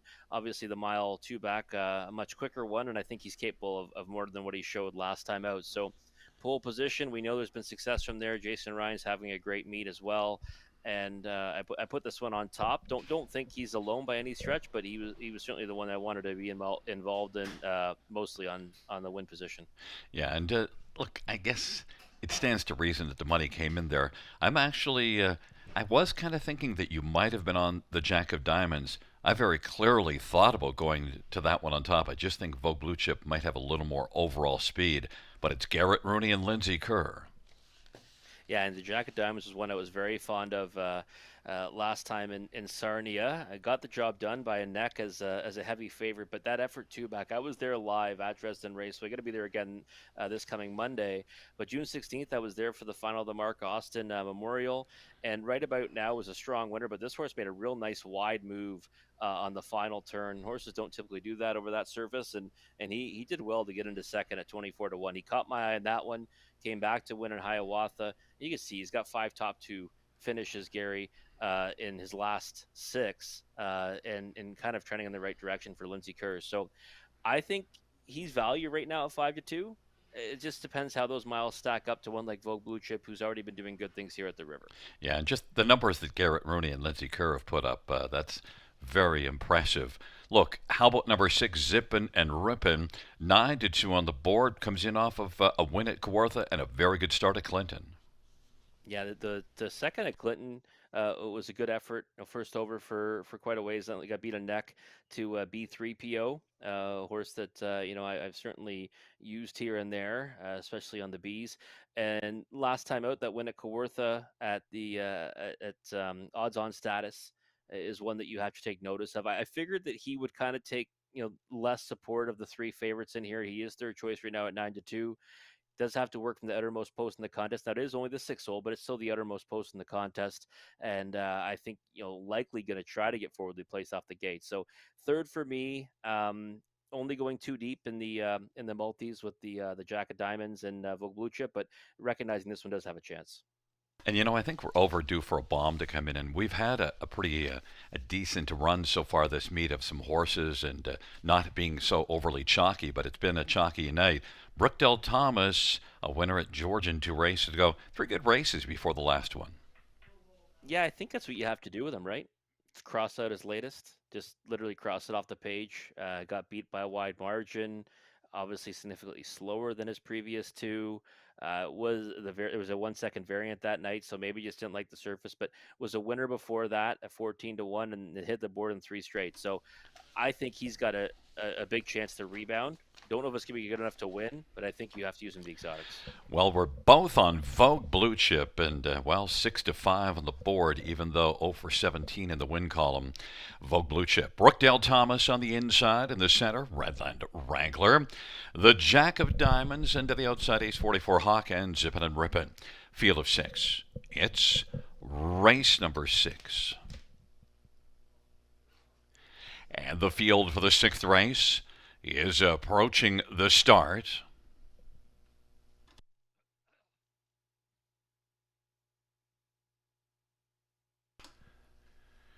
Field for the 6th race into the backstretch.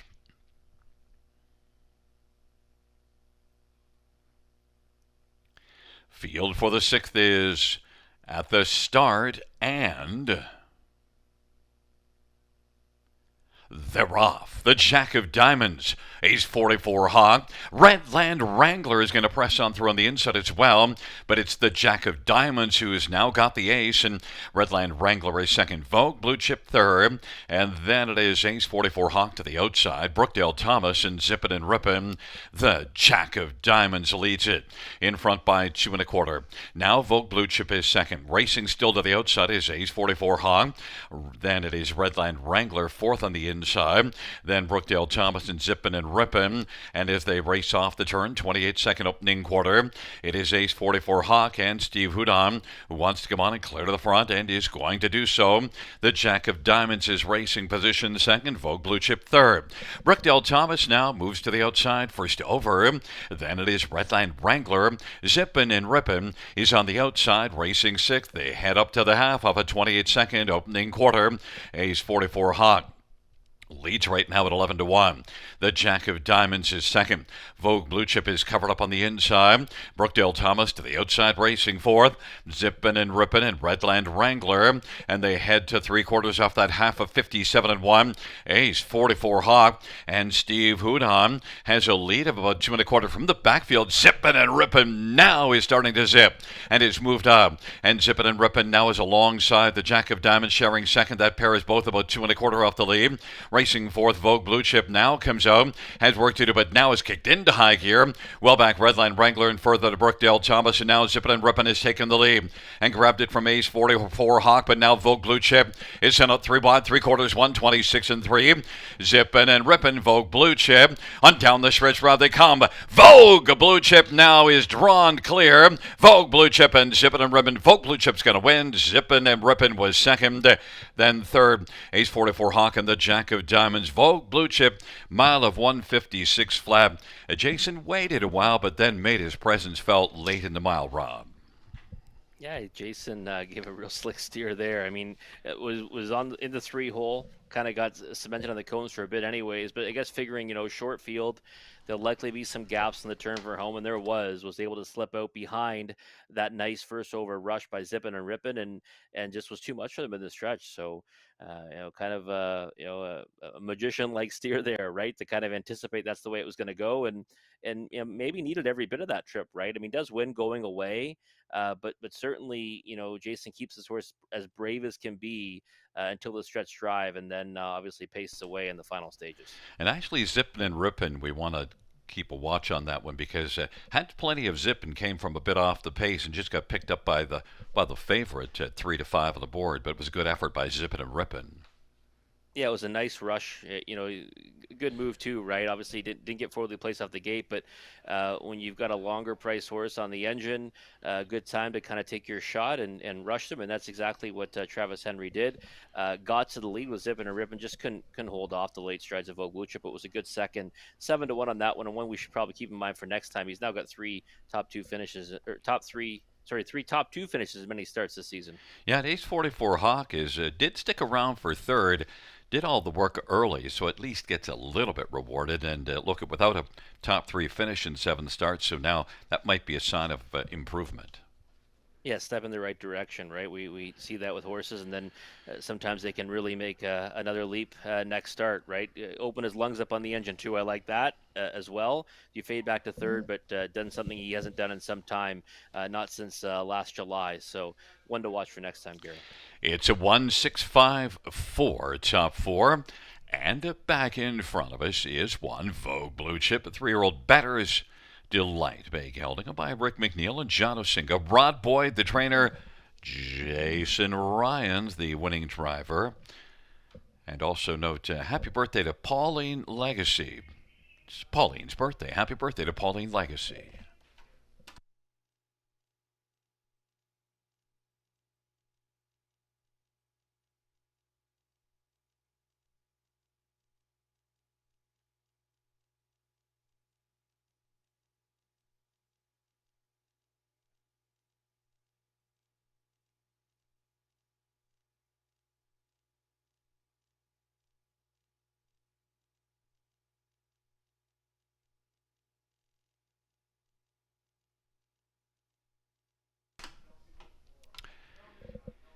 The sixth race payouts: 1 Vogue Blue Chip 340, 260, 220.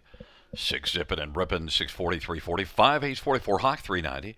$2 Race Actor 16.40. Dollar Try 41.65. Dollar Super 60.65.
The sixth race order finish from the top: 165432. That's 165432 on the bottom.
Field for the seventh race on Post Parade. One is Cozy Up. It's Jay Hemrith for John Kennedy and Rick Breyer. Number 2, Dangerous Curves. Colin Kelly for Rod Boyd and McCann Stables.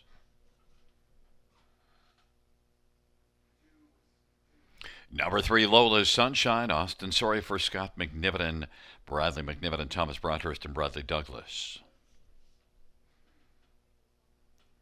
Number 4 is Yoda Queen. J.B. Renault for Julie Walker and Jamie Doig. 5 is Wildcat Delight. Brett McDonough for Ron McDonald and Blue Shoe Investments.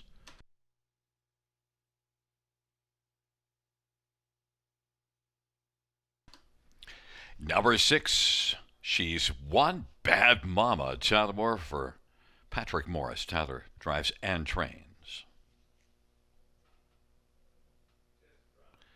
And number 7 is Ms. Quicksand. Jason Ryan for Marie Helene DuPont and CSL Stable. Field of 7, race number 7. Let's get a look at this field. And, well, Rob, we get a look at Yoda Queen, one that you saw in the winner's circle a lot last year. Just one win this year, and it was the first start of the year. Since then, things haven't been quite as good. No, it hasn't, Gary. But the thing is that she's really had to face tough competition, right? I mean, the Forest City, so much more wins that when she picks up a small share in 5th, you beat in 10 lengths. Then she took on, a pretty snug non-winners of lifetime classification June 7th, and then was in the middle condition ranks in her latest. So racing back on that regular schedule tonight, which I like. She's got that bow in her neck that she usually has when she goes out there and does good things. And I just think, second start for Julie Walker. First start here over this new service at the river. We're going to see good things from her tonight. I think she'll like it, the 5/8 mile service. I mean, she loved the half here in Elora last season, and I like her chances tonight. 3-1 on the board. I think it's a fair price. I was hoping for a bit more, but again, I'm happy to have her on top. And Yoda Queen did race with Miss Quicksand last time out when they were both at Mohawk. Miss Quicksand is the 2-1 favorite. Yoda Queen beat that one. Miss Quicksand, though, is getting the action. Yeah, I think it's deserving though, because when you go back to that victory here on June the 7th, right, at this level, she was a really good winner. Getting here to the river, getting some class relief, got away second, went to the lead, and she was easy as pie, off by 3 legs at the wire. Thought she raced okay when she was 4th, 2 back at Mohawk Park last time out. Got away 7th off the gate from post 7 and wasn't able to do much in a race where the fractions weren't going to allow her to do much from off the pace. So not too concerned with the post tonight. She's got tactical speed. She'll likely throw her hat in the ring off the gate, and 9-5 is about the price I expected. I didn't know what to do with She's One Bad Mama because it hasn't raced since the 24th at Tioga. But boy, that qualifier, Matt, really grabs your attention. It does, and that's why I was in the same boat. I don't know what to do with her either, right?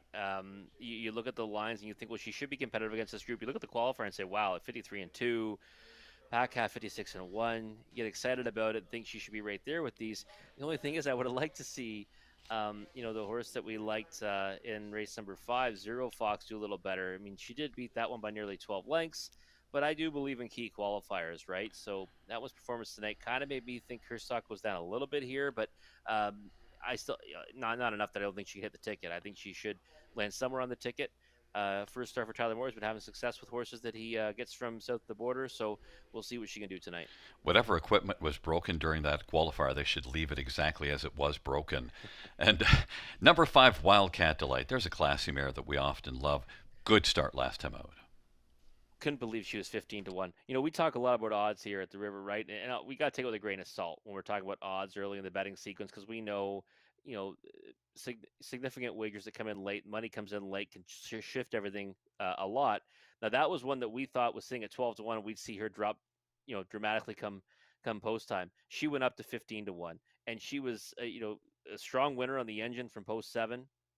and moves up in class tonight. But these are not out of her reach. By no stretch are these out of her reach at all, and she's 8-1 again. So she's got double up potential. Obviously, much deeper waters tonight, but like you said, she's a classy mare, and I'm always willing to back her when she goes off at a decent number. It is a field of 7 for race number 7, taking up their positions. Cozy Up. Dangerous Curves on the inside. In the center, Lola's Sunshine, Yoda Queen, Wildcat Delight. And to the outside, she's One Bad Mama and Miss Quicksand. Field of 7, race number 7.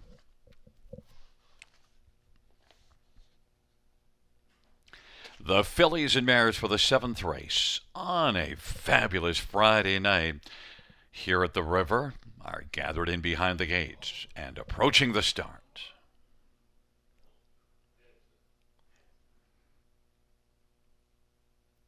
And the field for race number 7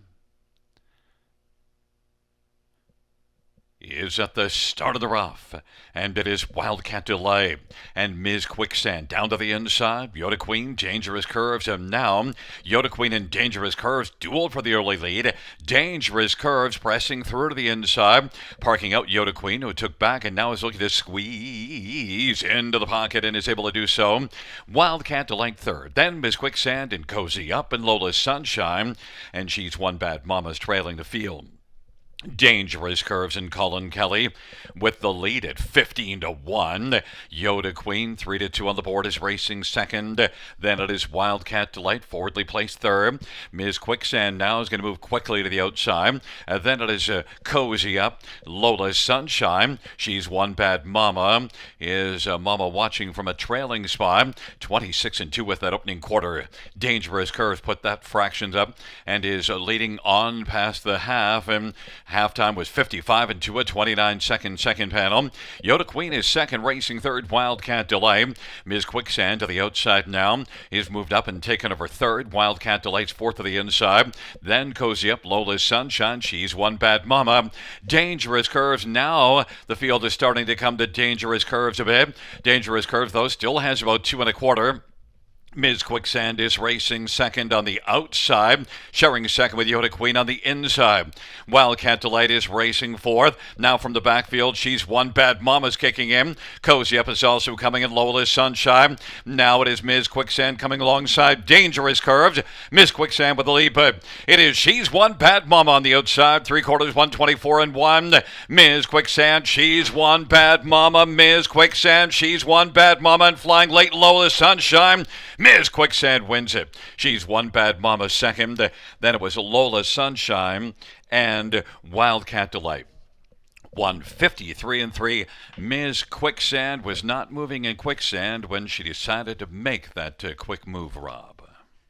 No, not at all. I mean, like I said, she deserved favoritism, I thought, in here, and she goes off as a favorite, kind of we got a parade of favorites again in this late pick four, right? Vogue Blue Chip in the latest, and now we get Miss Quicksand, opposite ends of the starting gates, but still favoritism for both them. Driven by Jason Ryan too. He gets back-to-back victories here, and Dangerous Curves last time tried front end tactics. I thought we'd see her when she got to the lead. She probably flashed some quick panels, but she came back to them last time. She did again tonight. That helped Miss Quicksand obviously forge to the lead in the stretch.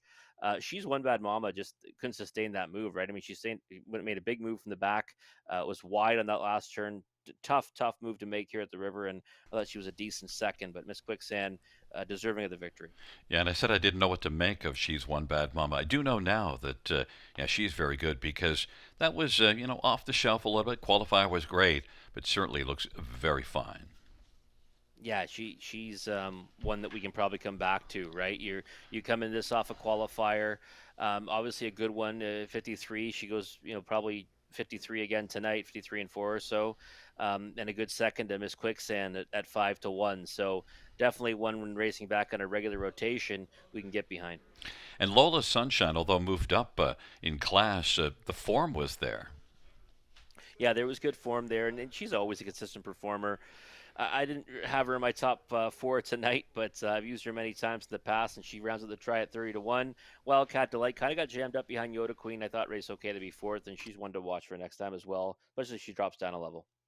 Coming back in front of us is the winner of race number 7. It's number 7, Miss Quicksand. 5-year-old Always a Virgin brown mare, owned by a CSL stable of Sorel Tracy, Quebec. Maria Lane DuPont is the trainer. Jason Ryan with the driving double. 4th win for Miss Quicksand this year, 15th lifetime. Mile of 153 and 3.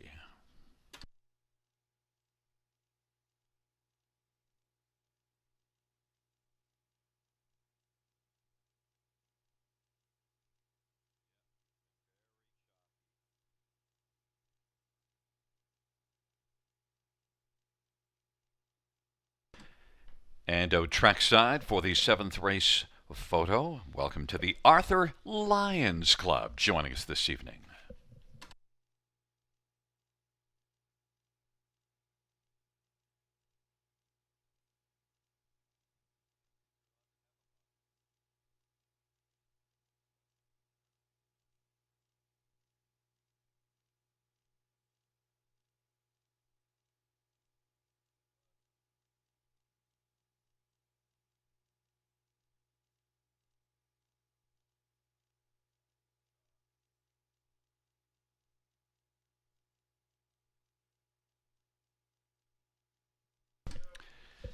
The 7th race. Payout 7, Ms. Quicksand. 460, 370, 310, 6 G's. 1 Bad Mama, 590, 470.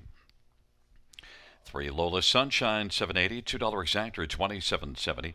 Dollar Try, 320, 55. Dollar Super, 647.65.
Seventh race, so our finish from the top is a 5-7-3-6-4-2-1. That's 5-7-3-6-4-2-1 on the bottom.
Field 4, race number 8, entering the track for the post parade. Field of 7 for the 8th race. Horses and geldings on the pace. 1, Silverback Jack, Colin Kelly for Carl Dawson. And the owner is Marissa Wilson.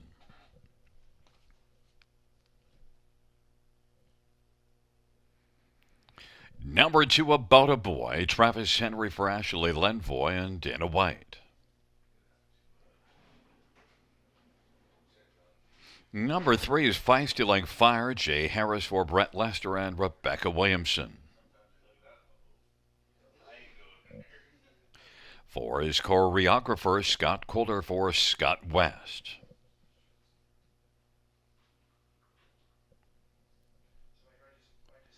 Number 5, serial killer Anthony Hahn for Courtney Robson.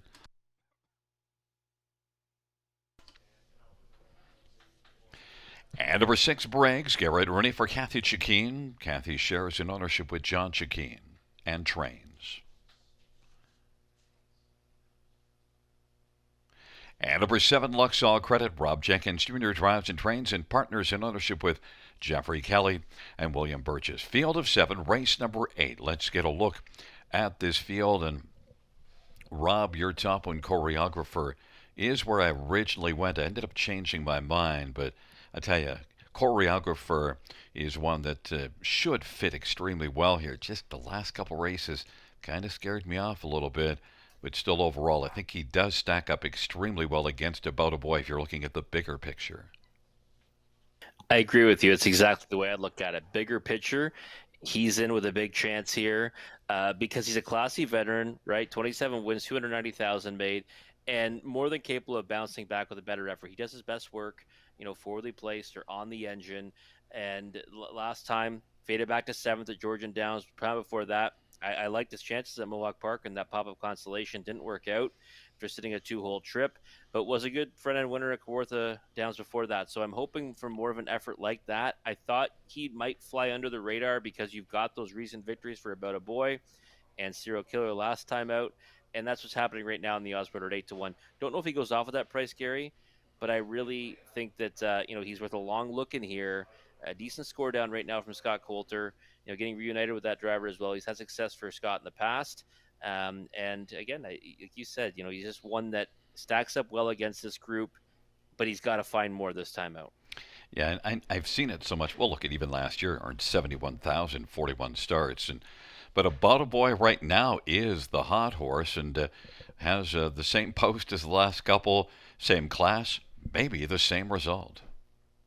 And it might be. The thing is, missed a week between starts. Now, others in here, like Feisty Like Fire, hasn't raced in some time, but the rest of them, are all kind of racing in that regular rotation. Now, it's hard to take anything away from a horse that he's won 2 in a row. He's done so with ease. I mean, the start 2 back when he won by half a length, it was easier than it looks on paper. Last time out, another kind of walk in the park for About a Boy. Now, I think there's more depth to this field overall, and now you got Serial Killer coming into this off a win, so he should be confident. Last time he was second to About a Boy. 3-5. I mean, I get that he was going to be odds-on status here or close to it. I just didn't think he's immortal in here. I think he's one you got to respect, but like this is a field that's got a lot more depth to it. And maybe you can find some more value elsewhere, but you got to really respect his chances off his last 2. And Serial Killer is one that each of the last couple were good. In fact, was second to About a Boy 2 races ago. Then had that start last week with the big win. Yeah, the win last time was a good one. I mean, it was an easy win. Got away 4th off the gate, came first over, grinded them down, and then just kind of ran away from them. 55-2, good second to About a Boy the time before that, and one that I kind of thought was sitting on a win in his latest, and now should be ready to go out there and try to repeat with confidence. Surprised he's not taking more play on the odds board. I thought the 2 favorites would be About a Boy and Serial Killer, kind of them matching up again, one on a regular rotation, one not. But the support's all coming from About a Boy, and there's kind of been an equal distribution among 4 other ones for the second choice. So maybe he takes more support come post time. But I think Serial Killer is in with a big chance, and this is a race where it was hard for me to separate many of them, and that's why I ended up going 3 or 4 deep in the multi-leg wagers. At first glance, you look at 3 Feisty Like Fire and you think, okay, dropping from Mohawk will probably get very well bet, but then scratch vet sick last start, and also just hasn't been that good of late. But Brett Lester and Feisty Like Fire have been good in the past. Yeah, and sometimes you look for a reason to rebound, right? Vet scratched sick last time. Obviously, you don't like to see that, but maybe we're going to see a better version of him this time out. This, $20,000 condition claiming ranks. It's always tough to say, is it a drop to an open eight or not?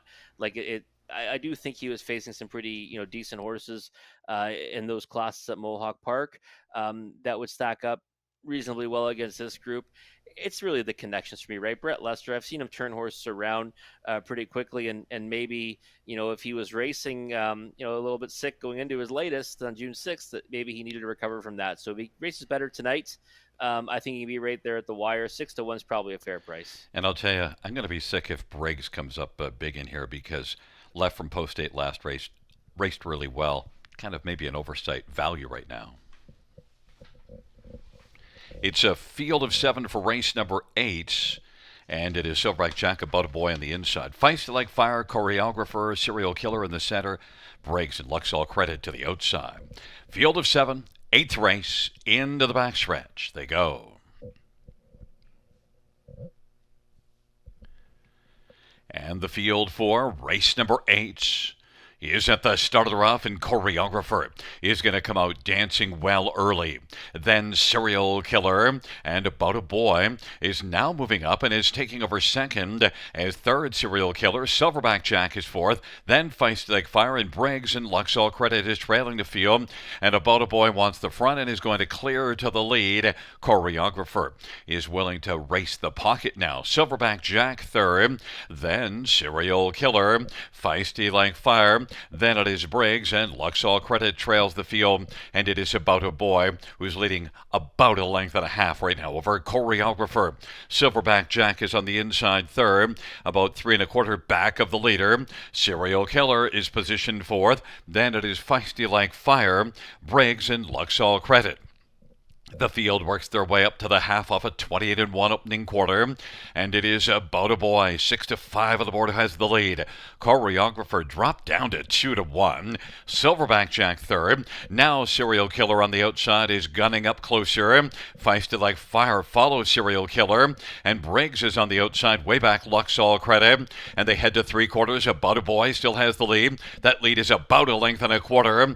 Getting closer, Serial Killer. Choreographer is locked in the pocket position and racing for Feisty Like Fire. Silverback Jack is fifth to the inside. Briggs on the outside sixth. 3/4 was put up in 1:27-1, and it is About a Boy. Serial Killer on the inside. Choreographer is waiting for the passing lane. Feisty Like Fire. Then Silverback Jack and Briggs in the field turns for home, and it's About a Boy and Serial Killer. About a Boy and Serial Killer. Now up the inside. Choreographer. Choreographer is getting closer. Choreographer up the inside, but holding on. About a Boy. About a Boy fended off Choreographer. Then Serial Killer. Silverback Jack 156-3. And the mile goes to About a Boy, although, Rob, halfway down the lane, I expected Choreographer was coming up the passing lane to win, and then About a Boy dug in. Yeah, About a Boy dug in. And you know what? I think, Choreographer, what we've seen from him in the past, I think maybe that version of him would have, kind of shot up the inside to win. Because I thought he was a winner too, Gary. I thought, okay, we'll get a little bit better value down on the win end, even though he did get bet down to 2-1. Got that perfect 2-hole trip, went to the early lead, was more than happy to release the favorite, and it really looked like he was going to shoot up the passing lane for the victory, and then just couldn't get past About a Boy in the dying strides when that one kind of came back on again to convert it 6-5. Another favorite getting home here in race number 8. It's been a very chalky night, and it hasn't been that way really throughout the meet, but tonight has been very much a chalk-filled affair. It has been, not the way you want to go into the long weekend, especially we're not racing Monday night, right?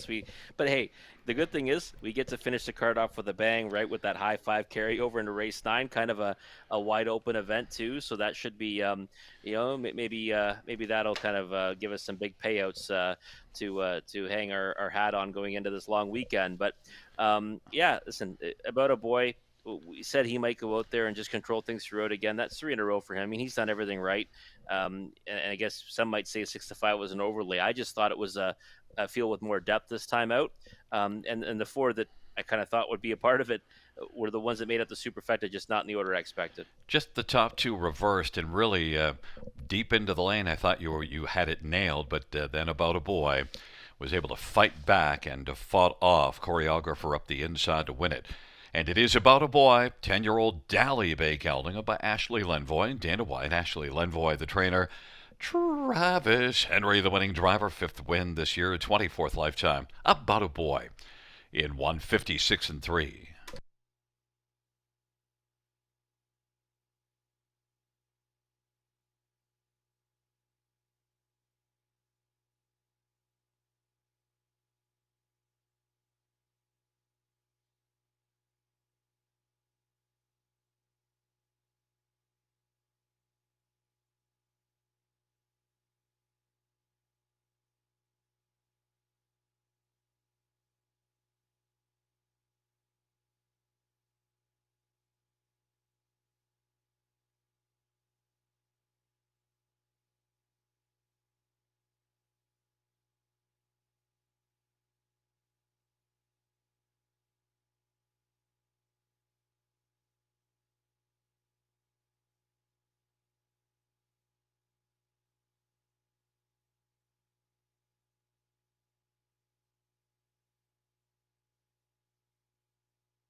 Eighth race payouts to About a Boy, 470 272 40 for Choreographer, $350, $3.05 Serial Killer, $290, $2 Exactor, $15.80, dollar Try, $18.30, dollar Super, $73.40.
Eighth race. Order finish from the top down. 5142367. That's 5142367 on the bottom.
Field for race number 9 on Post Parade. Horses and geldings on the base, full field with the high five carryover. One, Stay Cool Hanover, Brett McDonough for Richard Rowan, Stephen Held, and Bridget Jablonski. Number 2 is Sporty B, Todd Ratchford, Jack for Jack Moisev at High Stakes Incorporated, and Nancy McNevin and Mark Main prized.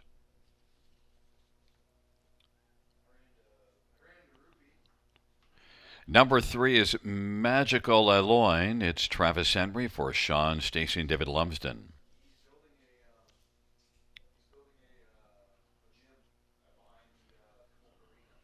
For Gladiator SBG, Jason Ryan for Marie-Helene Dupont, the owners Sylvain Deschanel and Gaston Bibo.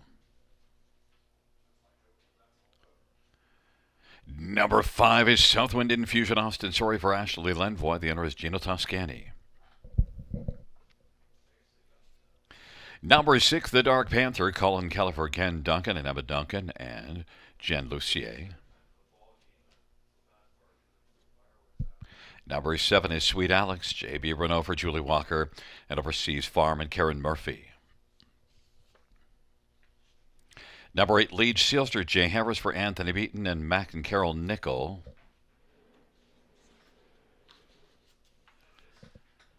Nine is Brookdale George, Dale Spence for Ben Hollingsworth and Douglas Poley. Field of 9, race number 9. Let's quickly get right to it as we have a big carryover into the high five. And, well, Gladiator SBG, I thought would be heavily bet and is such 3-5, Rob. Yeah, getting hammered right now on the odds board. The multi-leg will pays kind of showed us that as well.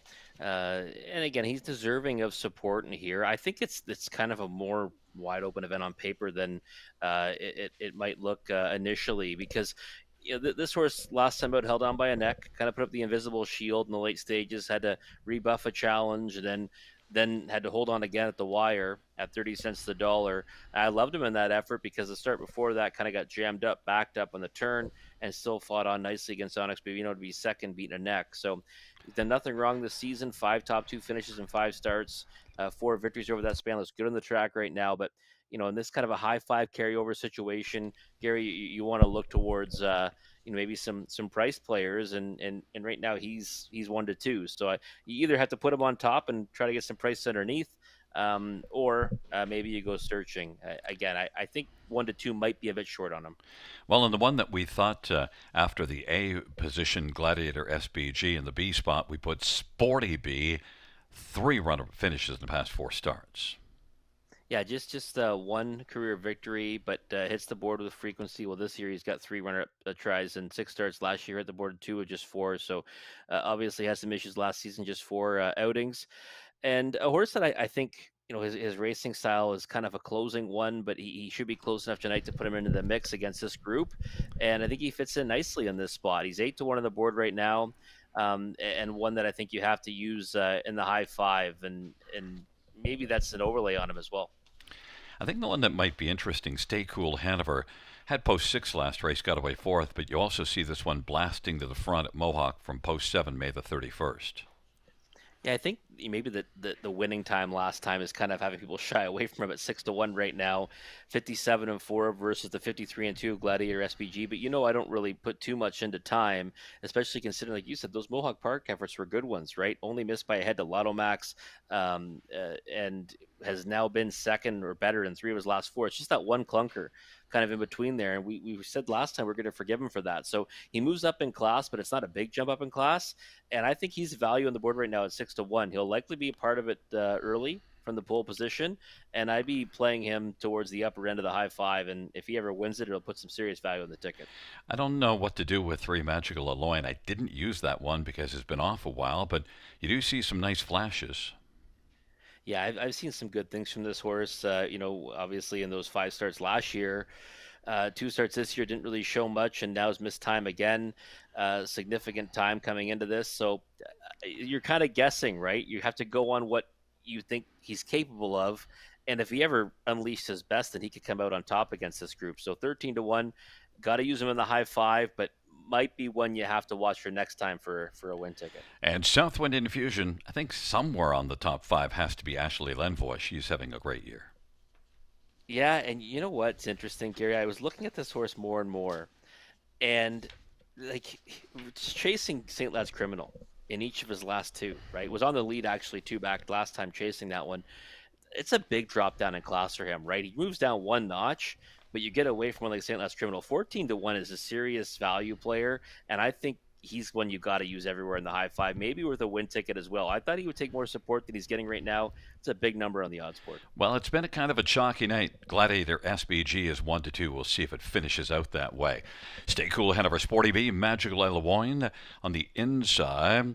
And then in the center, Gladiator SBG, Southwind Infusion. To the outside, the Dark Panther, Sweet Alex, Leach Sealster. Second tier, Brookdale George. Field of 9, race number 9.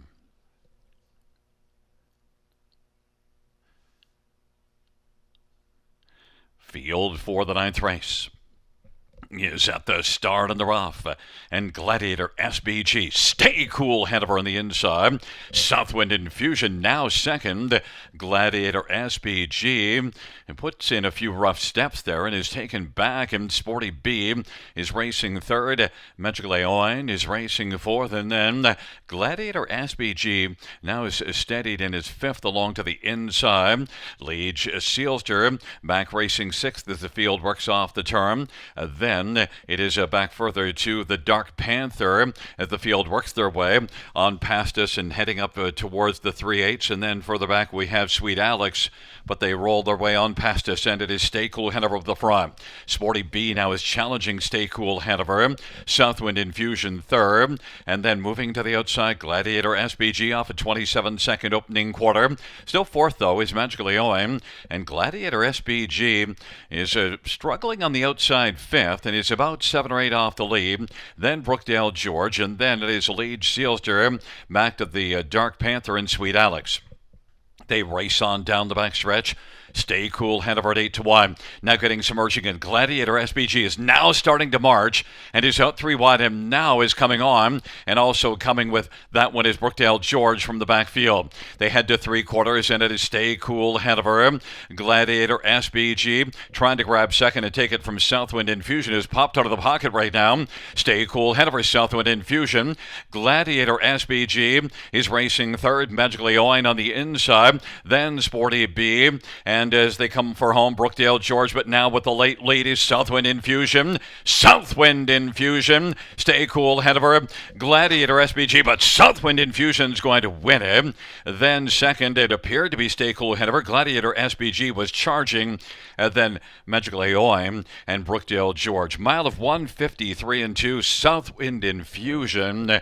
Rob, and well, that ends the run of favorites, or at least chalk-type horses, because Southwind Infusion scores in this dash. Look at the price, 30-1. I know it's the last horse we talked about, but I did say I thought the price was outrageous at 16-1 on this horse. So 32-1. Again, you're racing against St. Lad's Criminal. You're dropping down in class. And just getting away from one like St. Lad's Criminal, even before that, Gary, Addie's Hanover, right? So you figured this one would get put into play tonight. I don't know how he got lost so much on the odds board.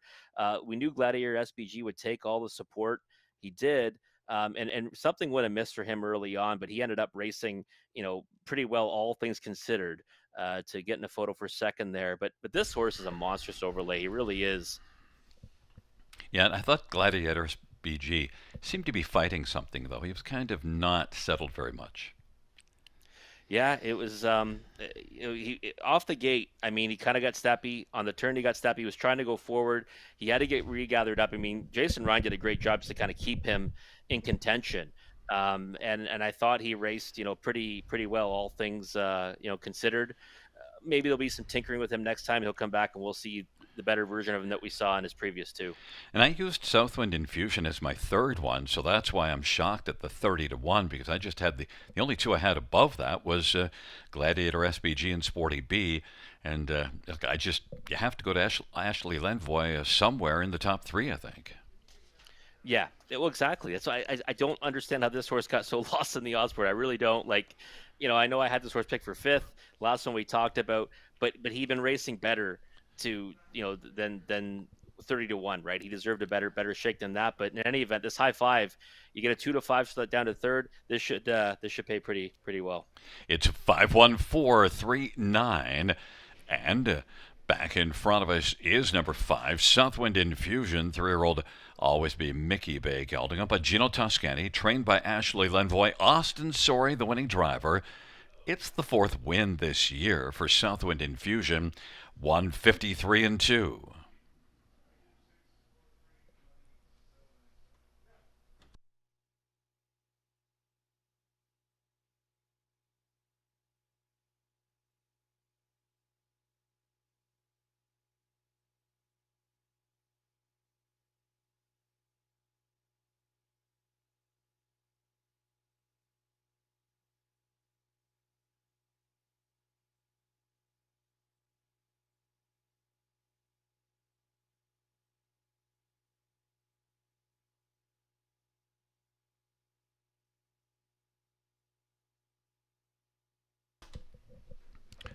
Ninth race payouts, 5 Southwind Infusion, 67.10, 30.10, 540.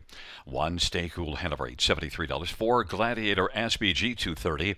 $2 Exactor, $283.60. Dollar Try, $547.15. 20-cent Super 800, $81.93. Double.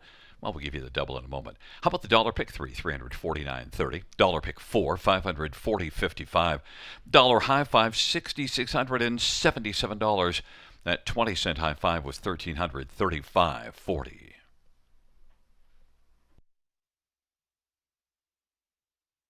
Note the double of 2 and 5, 202.40.